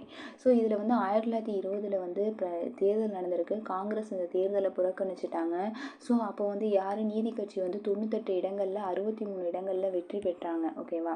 98 இடங்களில் 63 இடங்களில் வெற்றி பெற்றாங்க. நெக்ஸ்ட்டு வந்து பார்த்தோன்னா இப்போ நீதி கட்சியோடைய முதலாவது முதலமைச்சராக சுப்புராயலு அப்படிங்கிறவங்க அவங்க வந்து நியமனமானாங்க. அதுக்கப்புறம் 1923 பார்த்தோன்னா நடைபெற்ற தேர்தலுக்கு பின்னாடி யாருன்னா பனங்கல் அரசர் அமைச்சரவை அமைச்சார். அதுக்கப்புறம் என்னாச்சுன்னா இப்போ அரசோட அடக்குமுறை நடவடிக்கைன்னு சொல்லக்கூடிய ரவுலட் சட்டம் 1919 வந்து பார்த்தோன்னா கொண்டு வந்தாங்க. இது வந்து குற்றச்சட்டத்தை வந்து பார்த்தோன்னா இயற்றியிருக்காங்க. ஸோ இதனால் இதை வந்து இந்த ரவுலட் சட்டத்தை பரிந்துரை செய்த அந்த கமிஷனுடைய தலைவராக இருந்தவர் யாருன்னா சர் சிட்னி ரவுலட் அப்படிங்கிறவர் தான் தலைவராக இருந்திருக்கார். ஓகேவா? ஸோ இந்த சர் சிட்னி ரவுலட். ஓகேவா? இதனால் இது ரவுலட் சட்டம்னு சொல்கிறாங்க. ஸோ நீதித்துறையோட விசாரணை இல்லாமல் யாரை வேணால் பயங்கரவாதின்னு குற்றம் சாட்டி அவங்கள சிறையில் அடைக்கலாம். ஸோ இது கண்டு மக்கள் வந்து ரொம்ப திகில் அடைஞ்சாங்க. ஸோ காந்தியடிகள் தென்னாப்பிரிக்காவில் பயன்படுத்திய இந்த சத்தியாகிரகத்தை இங்கேயும் பயன்படுத்தலாம் அப்படின்னு நினச்சாங்க. ஸோ இந்த ரவுலட் சட்டம் பார்த்தோன்னா இதுக்கு வந்து இந்தியாவில் அதுவும் குறிப்பாக பார்த்தோம்னா சென்னையில் என்ன நடந்துச்சு அப்படின்னு பார்த்தோம்னா 1919 மார்ச் மாதம் 18 மெரினா கடற்கரையில் நடைபெற்ற கூட்டத்தில் வந்து அந்த நடைபெற்ற கூட்டத்தில் காந்தியடிகள் வந்து பார்த்தோன்னா உரையாற்றியிருப்பாங்க மெரினா கடற்கரையில் 1919 மார்ச் மாதம் 18. அதில் வந்து பார்த்தோன்னா ஏப்ரல் 6 1919 கருப்பு சட்டத்தை எதிர்க்கும் நோக்கில் பார்த்தோன்னா கடையடைப்பும் வேலை நிறுத்தமும் நம்ம செய்யலாம் அப்படின்னு சொல்லி அதில் பேசியிருப்பார். தமிழ்நாட்டில் பல பகுதிகளிலும் எதிர்ப்பு போராட்டங்கள்லாம் நடந்துச்சு. சென்னை பார்த்தோன்னா நகரின் பல பகுதிகளிலிருந்து பார்த்தோன்னா தொடங்கிய ஊர்வலங்கள் பார்த்தோன்னா மெரினா கடற்கரையை ஒன்றிணைந்து பெரும் மக்கள் கூட்டமாக பார்த்தோன்னா நடந்துச்சுன்னு சொல்கிறாங்க. உண்ணாவிரதம் பிரார்த்தனைகள்லாம் நடந்துச்சு இந்த ரவுலட் சட்டத்தை எதிர்த்து அப்படின்னு சொல்கிறாங்க. சென்னையை சேர்ந்த சத்தியாகிரகி சபை அப்படிங்கிற இன்னும் அமைப்பு வந்து நிறுவப்பட்டது. சென்னையில் சத்தியாகிரக சபை அப்படிங்கிற அமைப்பு நிறுவப்பட்டது. அடுத்து ராஜாஜி, கஸ்தூரி ரங்கர், அடுத்து சத்தியமூர்த்தி, அடுத்து ஜார்ஜ் ஜோசப் இவங்கெல்லாம் இந்த கூட்டத்தில் உரையாற்றினாங்க. தொழிலாளர்களுக்கென தனியாக நடத்தப்பட்ட கூட்டம் ஒன்றில் பார்த்தோன்னா திருவிக்கான்னு சொல்லக்கூடிய கல்யாண சுந்தரமும் பிபி வாடியா அதே மாதிரி பார்த்தோன்னா வஉசி இவங்களும் உரையாற்றினாங்க. ஸோ இந்த கூட்டத்தில் வந்து பார்த்தோம்னா தொழிலாளர்கள் பங்கேற்றாங்க, மாணவர்கள் பங்கேற்றாங்க, பெண்களும் பெருவாரியான எண்ணிக்கையில் பங்கேற்றது தான் இந்த இயக்கத்தோட முக்கிய நோக்கம் அப்படின்னு சொல்கிறாங்க, முக்கிய அம்சம்னு சொல்கிறாங்க. ஃபஸ்ட்டு வந்து இந்த ரவுலட் சட்டம்னு எடுத்துக்கிட்டோம்னா இந்த ரவுலட் சட்டத்தில் மார்ச் மாதம் 18 1919 18 அப்படின்னு ஞாபகம் வச்சுக்கலாம். மார்ச் மாதம் 18 1919 மெரினா கடற்கரையில் காந்தியடிகள் உரையாற்றுறாரு. அப்போ 1919 ஏப்ரல் வந்து 6 கருப்பு சட்டம்னு சொல்லக்கூடிய ரவுலட் சட்டத்தை எதிர்த்து வேலை நிறுத்தம் செய்யலாம் அப்படின்னு சொல்லி பேச்சுவார்த்தை முடிவெடுக்கிறாங்க. ஸோ இதனால் தமிழ்நாட்டில் பல பகுதிகளில் இந்த ரவுலட் சட்டத்துக்கு எதிர்ப்பு போராட்டங்கள்லாம் நடந்துச்சு. அதே மாதிரி ஊர்வலங்கள் மெரினா கடற்கரையில் மக்கள் எல்லாம் கூட்டமாக கூடி உண்ணாவிரதம் பிரார்த்தனை செய்கிறது இதெல்லாம் இருந்துச்சு. அப்புறம் சென்னை சத்தியாகிரக சபை அப்படிங்கிற அமைப்பு வந்து உருவாக்கப்பட்டுச்சு அப்படின்னு சொல்கிறாங்க. ஸோ அதுக்கப்புறமேட்டு பார்த்தீங்கன்னா இதில் வந்து பார்த்தீங்கன்னா ராஜாஜி, கஸ்தூரி ரங்கர், அதே மாதிரி சத்தியமூர்த்தி, ஜார்ஜ் ஜோசப் இவங்கெல்லாம் அந்த கூட்டத்தில் உரையாற்றினாங்க. அதுக்கப்புறமேட்டு தொழிலாளர்களுக்கென அப்படின்னு சொல்லி ஒரு தனியான கூட்டம் நடந்துச்சு. அதில் திருவிக்கான்னு சொல்லக்கூடிய கல்யாண சுந்தரமும் பிபி வாடியா வஉசி இவங்கெல்லாம் உரையாற்றினாங்க. ஸோ அதனால் என்ன சொல்கிறாங்கன்னா இந்த போராட்டத்தில் தொழிலாளர்களும் மாணவர்களும் பெண்களும் அதிக அளவில் பங்கேற்றாங்க அப்படின்னு சொல்கிறாங்க. இந்த பாக்ஸு ரொம்ப ரொம்ப இம்பார்ட்டண்ட்டு. இதில் நம்ம ஜார்ஜ் ஜோசப்னு சொல்லக்கூடிய இவர் வந்து ஒரு வழக்கறிஞர், நல்லா வந்து சொற்பொழிவாற்றும் திறன் படைத்தவர் அப்படின்னு சொல்கிறாங்க. இவர் வந்து பார்த்தோம்னா மதுரையில் வந்து பார்த்தோன்னா தன்னாட்சி இயக்கத்தை வந்து ஏற்படுத்தியதிலும் அதன் நோக்கத்தினை பார்த்தோன்னா மக்களின் கவனத்திற்கு கொண்டு சென்றதிலும் முக்கிய பங்காற்றியவர் யாருன்னா இந்த ஜார்ஜ் ஜோசப் தான். ஓகேவா. இவர் வந்து செங்கனூரில் பார்த்தோன்னா கேரளா மாநிலத்தில் ஆலப்புழா மாவட்டத்தை சேர்ந்தவர். செங்கனூரில் கேரளா மாநிலம் ஆலப்புழா. இவர் வந்து பார்த்தோன்னா மதுரையில் தான் வசித்திருந்தாருன்னு சொல்கிறாங்க. அதே மாதிரி பார்த்தோன்னா வழக்கறிஞராகவும் தன்னோட பணியை வந்து செஞ்சுருப்பார்.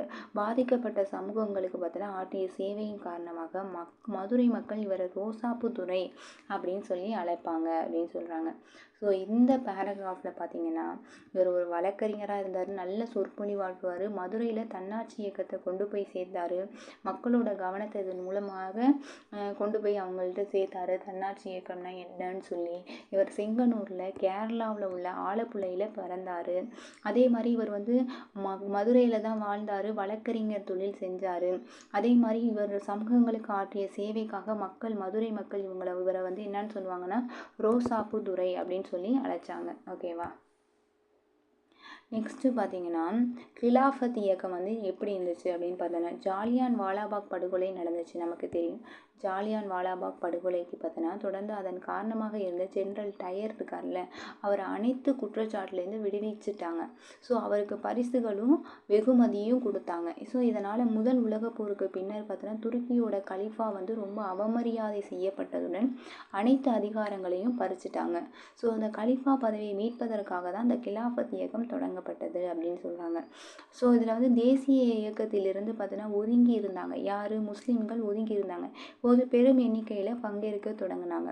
அப்போ தமிழ்நாட்டில் 1920 ஏப்ரல் மாதம் 17 1920 ஏப்ரல் மாதம் 17 மௌலானா சௌகத் அலி அப்படிங்கிற தலைமையேற்ற ஒரு பொதுக்கூட்டத்துடன் கிலாஃபத் நாள் கடைபிடிக்கப்பட்டது. அதே மாதிரி ஒரு மாநாடு எங்கே நடத்துனாங்கன்னா ஈரோட்லேயும் நடத்துனாங்க. அதே மாதிரி வாணியம்பாடி அப்படிங்கிறவங்க தான் கிலாஃபத்து வந்து பார்த்தோன்னா நடவடிக்கையோட ஒரு மையமாக இருந்துச்சு அப்படின்னு சொல்கிறாங்க. ஸோ இந்த பேராகிராஃபில் நமக்கு இம்பார்ட்டண்ட்டாக என்ன இருக்குது அப்படின்னு பார்க்குறப்ப, கிலாஃபத் இயக்கம் ஜாலியன் வாலாபாக் படுகொலை நடந்துச்சு. அதை தொடர்ந்து பார்த்தோன்னா கவர்னர் ஜென்ரல் இருக்கார்ல, ஜென்ரல் ட்ரையர், அவரை குற்றச்சாட்டுலேருந்து விடுவிச்சுட்டு அவருக்கு பரிசு வெகுமதியெல்லாம் செஞ்சாங்க. உலக போருக்கு அப்புறமேட்டு பார்த்தோன்னா துருக்கியோட கலீஃபா அவமரியாதையாக நடத்தினாங்க. அவங்களோட அதிகாரங்கள் எல்லாத்தையும் பறிச்சுட்டாங்க. ஸோ அதுக்கப்புறம் என்ன ஆச்சுன்னா, தேசிய இயக்கத்துலேருந்து ஒதுங்கி இருந்த முஸ்லீம்கள் பார்த்தோன்னா இப்போ அதிக அளவில் பங்கேற்க ஆரம்பித்தாங்க. தமிழ்நாட்டில் 1920 ஏப்ரல் மாதம் 17 பார்த்தோன்னா மௌலானா சௌகத் அலி தலைமையேற்ற ஒரு பொதுக்கூட்டத்தில் கிலாஃபத்து நாள் அப்படிங்கிறது கடைபிடிக்கப்பட்டது. அதே மாதிரி அந்த மாநாடு பார்த்தோன்னா ஈரோட்டில் நடந்துச்சு. கிலாஃபத்தோட எழுச்சி நடவடிக்கையோட மையமாக எது இருக்குன்னா வாணியம்பாடி. மையமாக இருக்குது வாணியம்பாடி அப்படின்னு சொல்கிறாங்க. ஓகேவா.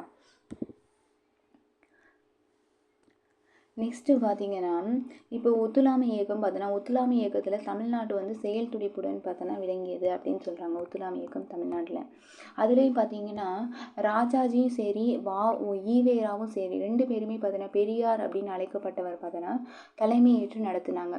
முஸ்லீம் லீக்கோடைய சென்னை கிளையை சேர்ந்த யாகூப் ஹாசன் இருக்கார்ல, அவரும் ராஜாஜியோட நெருக்கமாக செயல்பட்டனர்.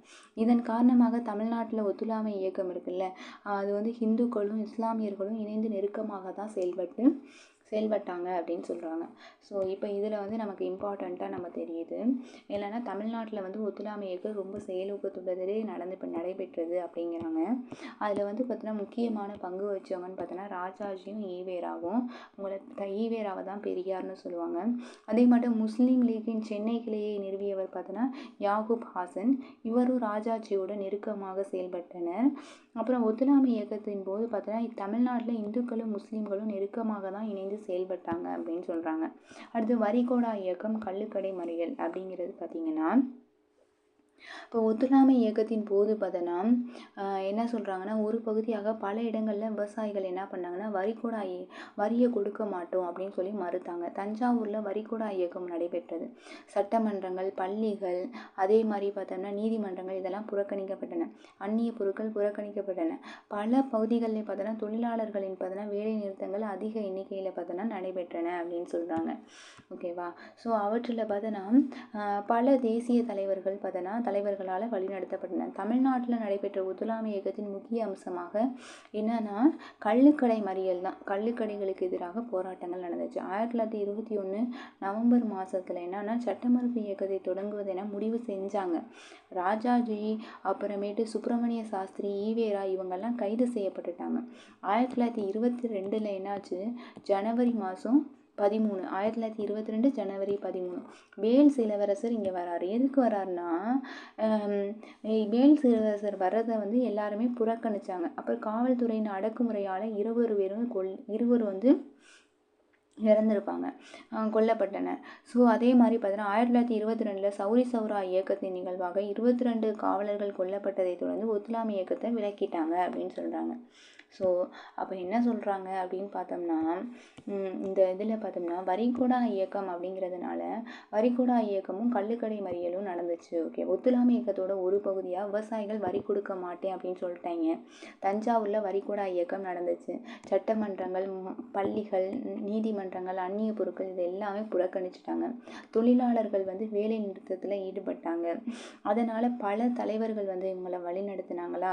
தமிழ்நாட்டில் ஒத்துழையாமை இயக்கத்தோட முக்கிய அம்சம்னு சொன்னோம்னா கள்ளுக்கடை மறியல் ஆகும். கள்ளுக்கடைக்கு எதிராக என்ன பண்ணாங்கன்னா போராட்டம் பண்ணுறாங்க. அடுத்து 1921 நவம்பர் மாதம் என்ன பண்ணலான்னா சட்டமறுப்பு இயக்கத்தை தொடங்கலாம் அப்படின்னு முடிவு செஞ்சாங்க.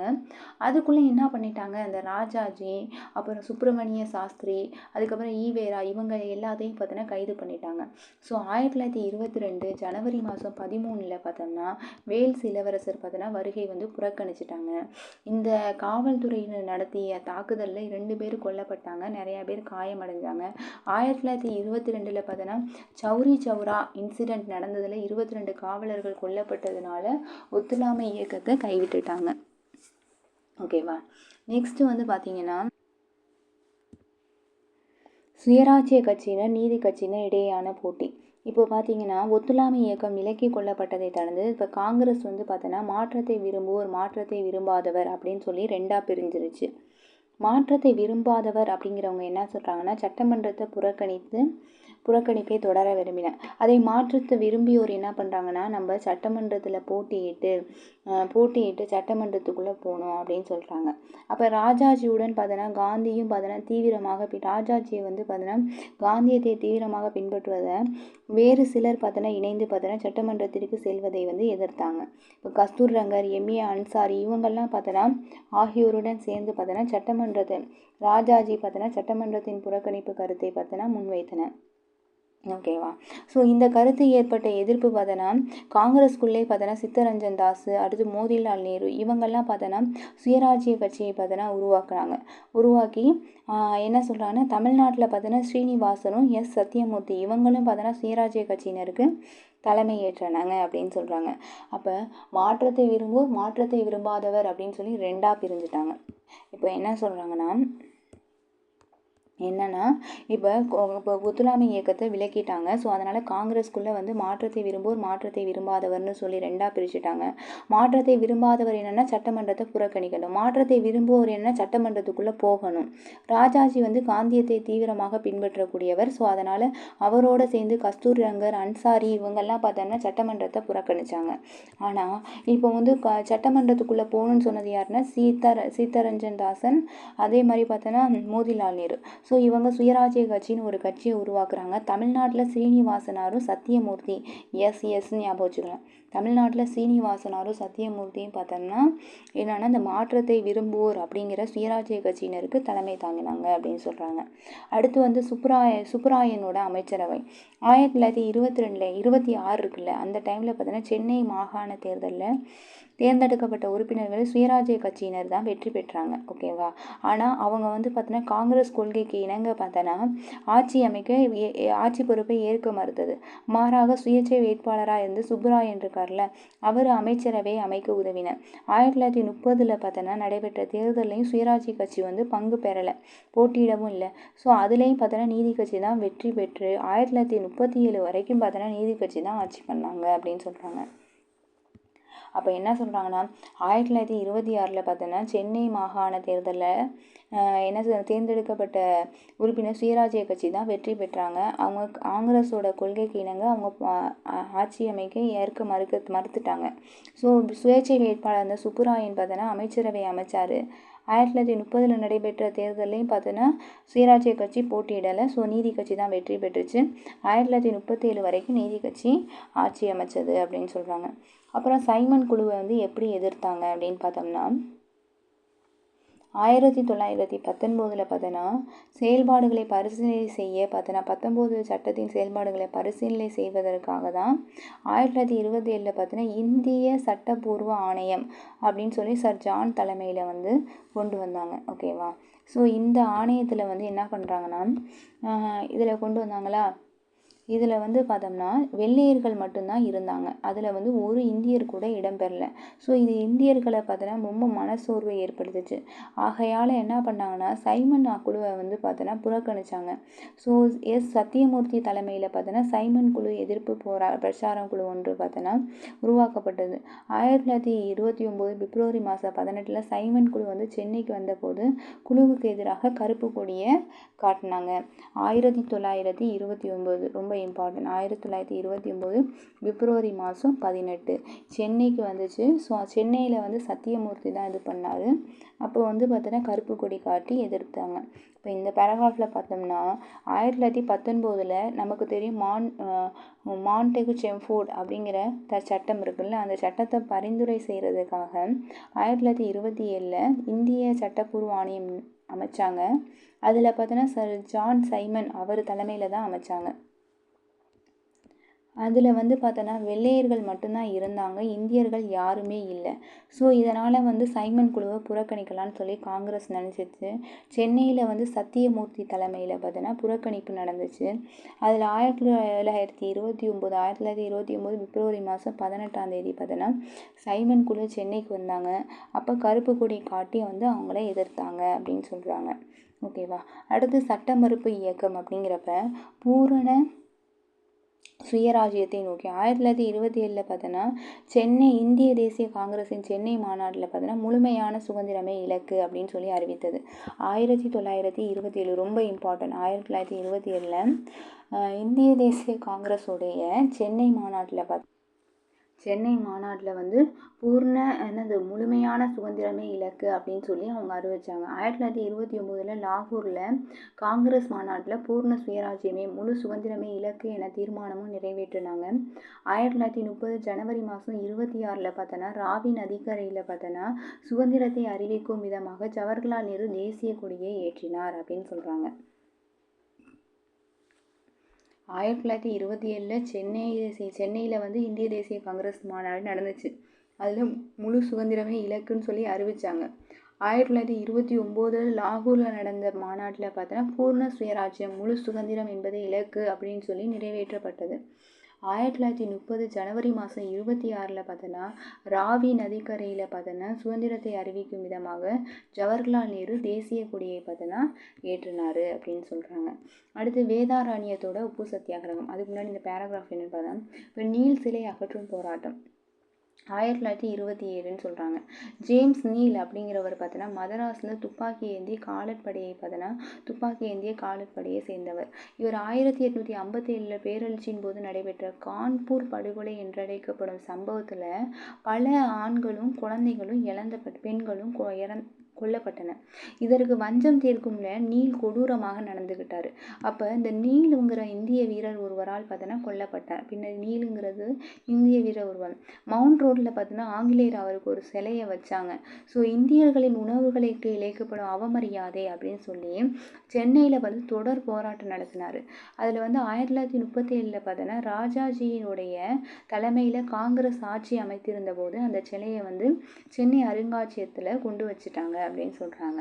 ஓகேவா? ஸோ என்னன்னா 1927 நீல் சிலை அகற்றும் போராட்டம் நடந்துச்சு. நீலுங்கிறவர் யாருன்னா மதராஸ் துப்பாக்கி ஏந்த காலட்படையை சேர்ந்தவர். 1857 நடந்த பெருங்கலகத்தில் கான்பூர் படுகொலை நடந்துச்சு. அந்த படுகொலையில் பல ஆங்கில பெண்களும் குழந்தைகளும் கொல்லப்பட்டாங்க. ஸோ அதுக்காக வஞ்சம் தீர்ப்பதற்காக நீல் கொடூரமாக நடந்துக்கிட்டாங்க. நீல் வந்து இந்தியர் ஒருவரால் கொல்லப்பட்டாருன்னு சொல்கிறாங்க. சென்னை மவுண்ட் ரோட்டில் வந்து ஆங்கிலேயர்கள் வந்து அவருக்குன்னு ஒரு சிலை அமைச்சாங்க. இது இந்திய உணர்வுகளுக்கு இழைக்கப்படும் அவமரியாதை அப்படின்னு சொல்லி சென்னையில் தொடர் போராட்டம் நடத்துகிறாங்க. 1937 பார்த்தோன்னா ராஜாஜியோட தலைமையில் காங்கிரஸ் ஆட்சி அந்த நீல் சிலையை அகற்றிட்டு அதை சென்னை அருங்காட்சியகத்தில் வச்சுச்சு அப்படின்னு சொல்கிறாங்க. அடுத்து பார்த்தோம்னா வேதாரண்யத்தோட உப்பு சத்தியாகிரகம். இது வந்து பார்த்திங்கன்னா இப்போ காந்தியடிகள் முன்வைத்த கோரிக்கைகளை வைஸ்ராய் வந்து ஏற்றுக்கொள்ளலை. ஸோ அதனால் என்னென்னா சட்ட மறுப்பு இயக்கத்தை வந்து தொடங்கினாங்க. இப்போ ராஜாஜி என்னென்னா உப்பு சத்தியாகிரகம் அப்படிங்கிறத வந்து பார்த்தோன்னா தலைமை ஏற்று வேதாரண்யம் நோக்கி பார்த்தோன்னா அணிவகுத்து சென்றார். தாங்களாக முன் வந்து ஒரு 1000 தொண்டர்களில் பார்த்தோன்னா 100 தொண்டர்கள் மட்டுமே அந்த அணிவகுப்புக்கு தேர்ந்தெடுக்கப்பட்டன. அப்போ வந்து என்னாச்சுன்னா 1930 ஏப்ரல் மாதம் 13 திருச்சிராப்பள்ளியிலிருந்து ஏப்ரல் மாதம் 28 வரைக்கும் தஞ்சாவூர் மாவட்டத்தோட வேதாரண்யத்துக்கு அணிவகுத்து சென்றாங்க. அந்த அணிவகுப்பில் பார்த்தோம்னா ராமலிங்கனார் இருக்கார்ல, அவருடைய கத்தியின்றி நாமக்கல் கவிஞர் ராமலிங்கனாருடைய கத்தியின்றி ரத்தமின்றி யுத்தமென்று வருகுது, சத்தியத்தின் நித்தியத்தை நம்பும் யாரும் சேருவீர் அப்படின்னு சொல்லி அந்த பாட்டை பாடிட்டு நாமக்கல் கவிஞர் ராமலிங்கனாரோட பாட்டை பாடிட்டு போனாங்க. ஸோ அப்போ காவல்துறையோட கொடூரமான நடவடிக்கையை பொருட்படுத்தாமல் அணிவகுத்து பார்த்தோன்னா சத்தியாகிரகங்களுக்கு பயணித்த பாதையமும் எழுச்சி கிடைச்சிச்சு அப்படின்னு சொல்கிறாங்க. அதே மாதிரி வேதாரண்யத்தை சென்றடைந்தவுடன் ராஜாஜியோட தலைமையில் 12 தொண்டர்கள் பார்த்தோன்னா என்னென்னா உப்பு சட்டத்தை மீறி உப்பு அள்ளுனாங்க. ஸோ அப்போ என்ன ஆச்சுன்னா அந்த உப்பு சட்டத்தை மீறியதற்காக ராஜாஜி, டிஎஸ்எஸ் ராஜன், அடுத்து ருக்மணி லட்சுமிபதி, அடுத்து சர்தார் வேதரத்னம், சாமிநாதர், சந்தானம் இவங்க எல்லாத்தையுமே பார்த்தோம்னா கைது பண்ணிட்டாங்க. ஓகேவா? வேதாரண்ய உப்பு சத்தியாகிரகத்தில் பங்கேற்ற முக்கிய தலைவர்கள் எல்லாத்தையுமே பார்த்தோன்னா என்னென்னா முக்கிய தலைவர்கள் இவங்கெல்லாம் வந்து பங்கேற்றாங்க, அவங்களையும் கைது பண்ணியிருப்பாங்க. ஓகேவா? ஸோ இந்த பேராகிராஃபில் பார்த்தோம்னா வேதாரண்ய உப்பு சத்தியாகிரகம் காந்தியடிகள் என்ன பண்ணாங்கன்னா வைஸ்ராய் கிட்ட சில கோரிக்கைகள் வச்சுருப்பாங்க, அதை அவங்க ஏற்றுக்கலை. ஸோ அதனால் சட்ட மறுப்பு இயக்கத்தை நடத்தியிருப்பார். ராஜாஜி உப்பு சத்தியாகிரகத்தை நம்ம தமிழ்நாட்டில் நடத்தியிருப்பார். வேதாரண்ய வேதாரண்யத்துக்கு நோக்கி பார்த்தோன்னா அணிவகுத்து சென்றனர். அதில் வந்து 1000 தொண்டர்களில் பார்த்தோன்னா 100 தொண்டர்கள் மட்டும்தான் அதில் வந்து அணிவகுத்து சென்றாங்க. தாங்களாக முன் வந்தாங்க 1000 பேர். அதில் வந்து பார்த்தோன்னா இல்லை 1000 பேர் வேணாம், 100 பேர், அந்த 100 தொண்டர்களை வச்சு அணிவகுத்து தேர்ந்தெடுக்கப்பட்டனர். அதுக்கப்புறம் 1930 ஏப்ரல் மாதம் 13 வந்து திருச்சிராப்பள்ளியில் ஸ்டார்ட் ஆகி ஏப்ரல் மாதம் 28 தஞ்சாவூர் மாவட்டத்தோட வேதாரண்யம் வந்து சென்றடைந்தாங்க. அதுக்கப்புறம் போகிறப்ப கத்தியின்றி ரத்தமின்றி அப்படிங்கிற பாடலாம் பாடிட்டு போனாங்க. அடுத்து காவல்துறையினர் பார்த்தோன்னா கொடூரமான நடவடிக்கைகளையும் பொருட்படுத்தாமல் சத்தியாகிரகிகளுக்கு நல்ல வரவேற்பு கிடைச்சிச்சு. அதுக்கப்புறமேட்டு ராஜாஜியோட தலைமையில் வந்து 12 தொண்டர்கள் வந்து உப்பு சட்டத்தை மீறினாங்க. அந்த உப்பு சட்டத்தை மீறியதற்காக ராஜாஜி கைது பண்ணாங்க. டிஎஸ்எஸ் ராஜன், ருக்மணி லட்சுமிபதி, சர்தார் வேதரத்தினம், சாமிநாதன் சந்தானம் அப்படிங்கிறவங்கெல்லாம் பங்கேற்றாங்க அப்படின்னு சொல்கிறாங்க. ஓகேவா. நெக்ஸ்ட்டு பார்த்தீங்கன்னா தமிழக மாவட்டங்களில் பரவலான போராட்டங்கள் நடந்துச்சு. ஓகேவா. அதில் பார்த்தோம்னா தமிழகத்தில் பார்த்தோன்னா இது தமிழக மாவட்டங்களில் பரவலான போராட்டங்களில் டி. பிரகாசம், நாகேஸ்வரராவ் இவங்க இருக்காங்கல்ல, இவங்க வந்து பார்த்தோன்னா இவங்க தலைமையில் சத்தியாகிரகிகள் சென்னைக்கு பார்த்தோன்னா அருகே உள்ள உதயவனத்தில் ஒரு இடத்துல பார்த்தோன்னா ஒரு முகாமை அமைத்திருந்தனர். ஆனால் அவர்கள் வந்து காவல்துறையால் கைது செய்யப்பட்டாங்க அப்படின்னு சொல்கிறாங்க. டி. பிரகாசம் அதே மாதிரி நாகேஸ்வரராவ் ரொம்ப ரொம்ப இம்பார்ட்டன்ட். டி. பிரகாசம், நாகேஸ்வரராவ் இவங்க 2 பேரும் என்ன பண்ணாங்கன்னா இந்த மாதிரியான சத்தியாகிரகிகள் வந்து சென்னையில் உதயவனம்ங்கிற இடத்துல பார்த்தோன்னா என்ன பண்ணாங்க, ஒரு முகாமை நடத்தி அதில் வந்து பார்த்தோன்னா காவல்துறையினர் கைது செய்யப்பட்டாங்க. இந்த நிகழ்வு வந்து சென்னையில் கடையடைப்பிற்கு வழிகோலியது. 1930 ஏப்ரல் மாதம் 27 பார்த்தோன்னா திருவல்லிக்கேணியில் காவல்துறையினரிடம் மோதல் நடைபெற்றது. 3 மணி நேரம் நடந்த மோதலில் பார்த்தோன்னா 3 பேர் இறந்துட்டாங்க. 3 மணி நேரம் மோதலில் 3 பேர் இறந்துட்டாங்க. எங்கன்னா இது திருவல்லிக்கேணியில் நடந்துச்சு அப்படின்னு சொல்கிறாங்க. திருவல்லிக்கேணியில் நடந்துச்சு. அடுத்து வந்து பார்த்தோன்னா ராமேஸ்வரத்தில் உப்பு சத்தியாகிரகம் மேற்கொள்ள முயன்ற தொண்டர்கள் பார்த்தோன்னா கைது செய்யப்பட்டாங்க. ஓகேவா. அதே மாதிரி மாகாணம் முழுவதிலும் நூற்பாலை தொழிலாளர்கள் பார்த்தோன்னா வேலை நிறுத்தத்தில் ஈடுபட்டாங்க. பெண்கள் பார்த்தோன்னா மிகுந்த ஆர்வத்தோடு பங்கேற்றாங்க. உப்பு சட்டங்களை மீறுவதற்காக அபராதம் கட்டிய முதல் பெண்மணி ருக்மணி லட்சுமிபதி. ரொம்ப ரொம்ப இம்பார்ட்டன்ட். உப்பு சட்டத்தை மீறியதற்காக அபராதம் கட்டிய முதல் பெண்மணி ருக்மணி லட்சுமிபதி. இயக்கத்தை நசுக்க காவல்துறை கொடூரமான படையை பார்த்தோன்னா பயன்படுத்தியது. 1932 ஜனவரி மாதம் 26 பார்த்தோன்னா ஆரியா என்று பாஷ்யம் பார்த்தோன்னா புனித ஜார்ஜ் கோட்டையோட உச்சியில் பார்த்தோன்னா தேசிய கொடியை ஏற்றினார் அப்படின்னு சொல்கிறாங்க. 1932 ஜனவரி மாதம் 26 1932 ஜனவரி மாதம் 26. ஓகேவா. ஸோ இதில் பார்க்குறப்ப என்னென்னா டி. பிரகாசம் அதே மாதிரி நாகேஸ்வரராவ் 2 பேரும் பார்த்தோன்னா 2 சத்தியாகிரகம் சென்னைக்கு அருகில் உள்ள உதயவனத்தில் முகாமை அமைத்தனாங்க. அதில் காவல்துறையினை வந்து கைது செய்தாங்க. அப்புறம் சென்னையில் கடையடைப்பு நடந்துச்சு. 1930 பார்த்தோன்னா ஏப்ரல் மாதம் 27 திருவல்லிக்கேணியில் பார்த்தோன்னா காவல்துறையினரோட நடைபெற்ற மோதலில் 3 மணி நேரம் நடந்துச்சு. அந்த 3 மணி நேர மோதலில் 3 பேர் வந்து பார்த்தோன்னா உயிரிழந்தாங்க. அடுத்து ராமேஸ்வரத்தை உப்பு சத்தியாகிரகம் நடத்தலான்னு முயன்ற தொண்டர்கள் பார்த்தோன்னா கைது செய்துட்டாங்க. அடுத்து பார்த்தோன்னா வேலை நிறுத்தத்தில் தொழிலாளர்கள் ஈடுபட்டாங்க. பெண்கள்லாம் அதிக அளவில் பங்கேற்றாங்க. உப்பு சட்டத்தை மீறியதற்காக அபராதம் கட்டிய முதல் பெண்மணி அப்படின்னு பார்த்தோம்னா நம்ம யார் சொன்னால் ருக்மணி லட்சுமிபதி தான் சொல்லுவாங்க. அடுத்து 1932 ஜனவரி மாதம் 26 பார்த்தோன்னா ஆரியா என்ற பாஷ்யம் பார்த்தோன்னா புனித ஜார்ஜ் கோட்டையில் என்ன பண்ணான்னா தேசிய கொடியை ஏற்றினார். 1932 ஜனவரி மாதம் 26 ரொம்ப ரொம்ப இம்பார்ட்டன்ட். ஆரியா என்ற பாஷ்யம். அடுத்து வந்து திருப்பூர் குமரன் இருக்கார்ல, அவருடைய பங்குன்னு பார்க்குறப்ப 1900 எல்லாமே ஜனவரியில் வருது.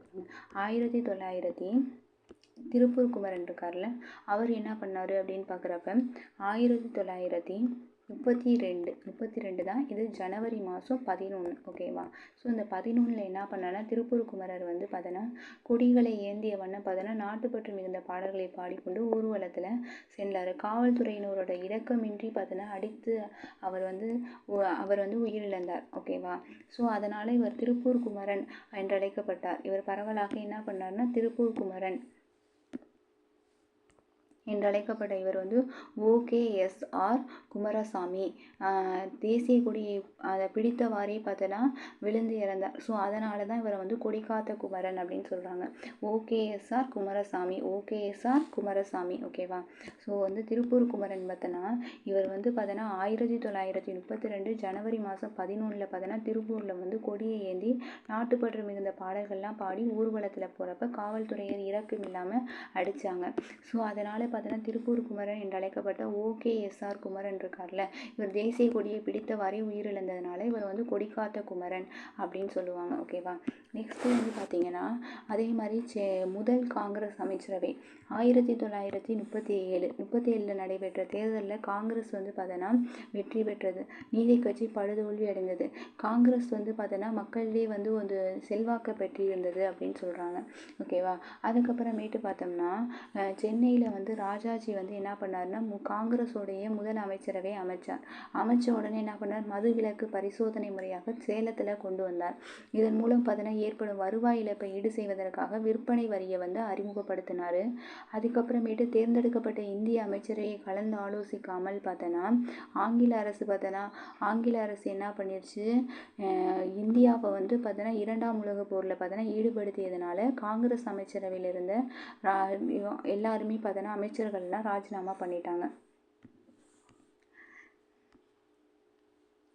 இவர் என்ன பண்ணியிருக்காரு, 1937 எலெக்ஷன் நடந்துச்சு. அதில் வந்து காங்கிரஸ் வெற்றி பெற்றுச்சு, நீதி கட்சி தோல்வி அடைஞ்சிச்சு.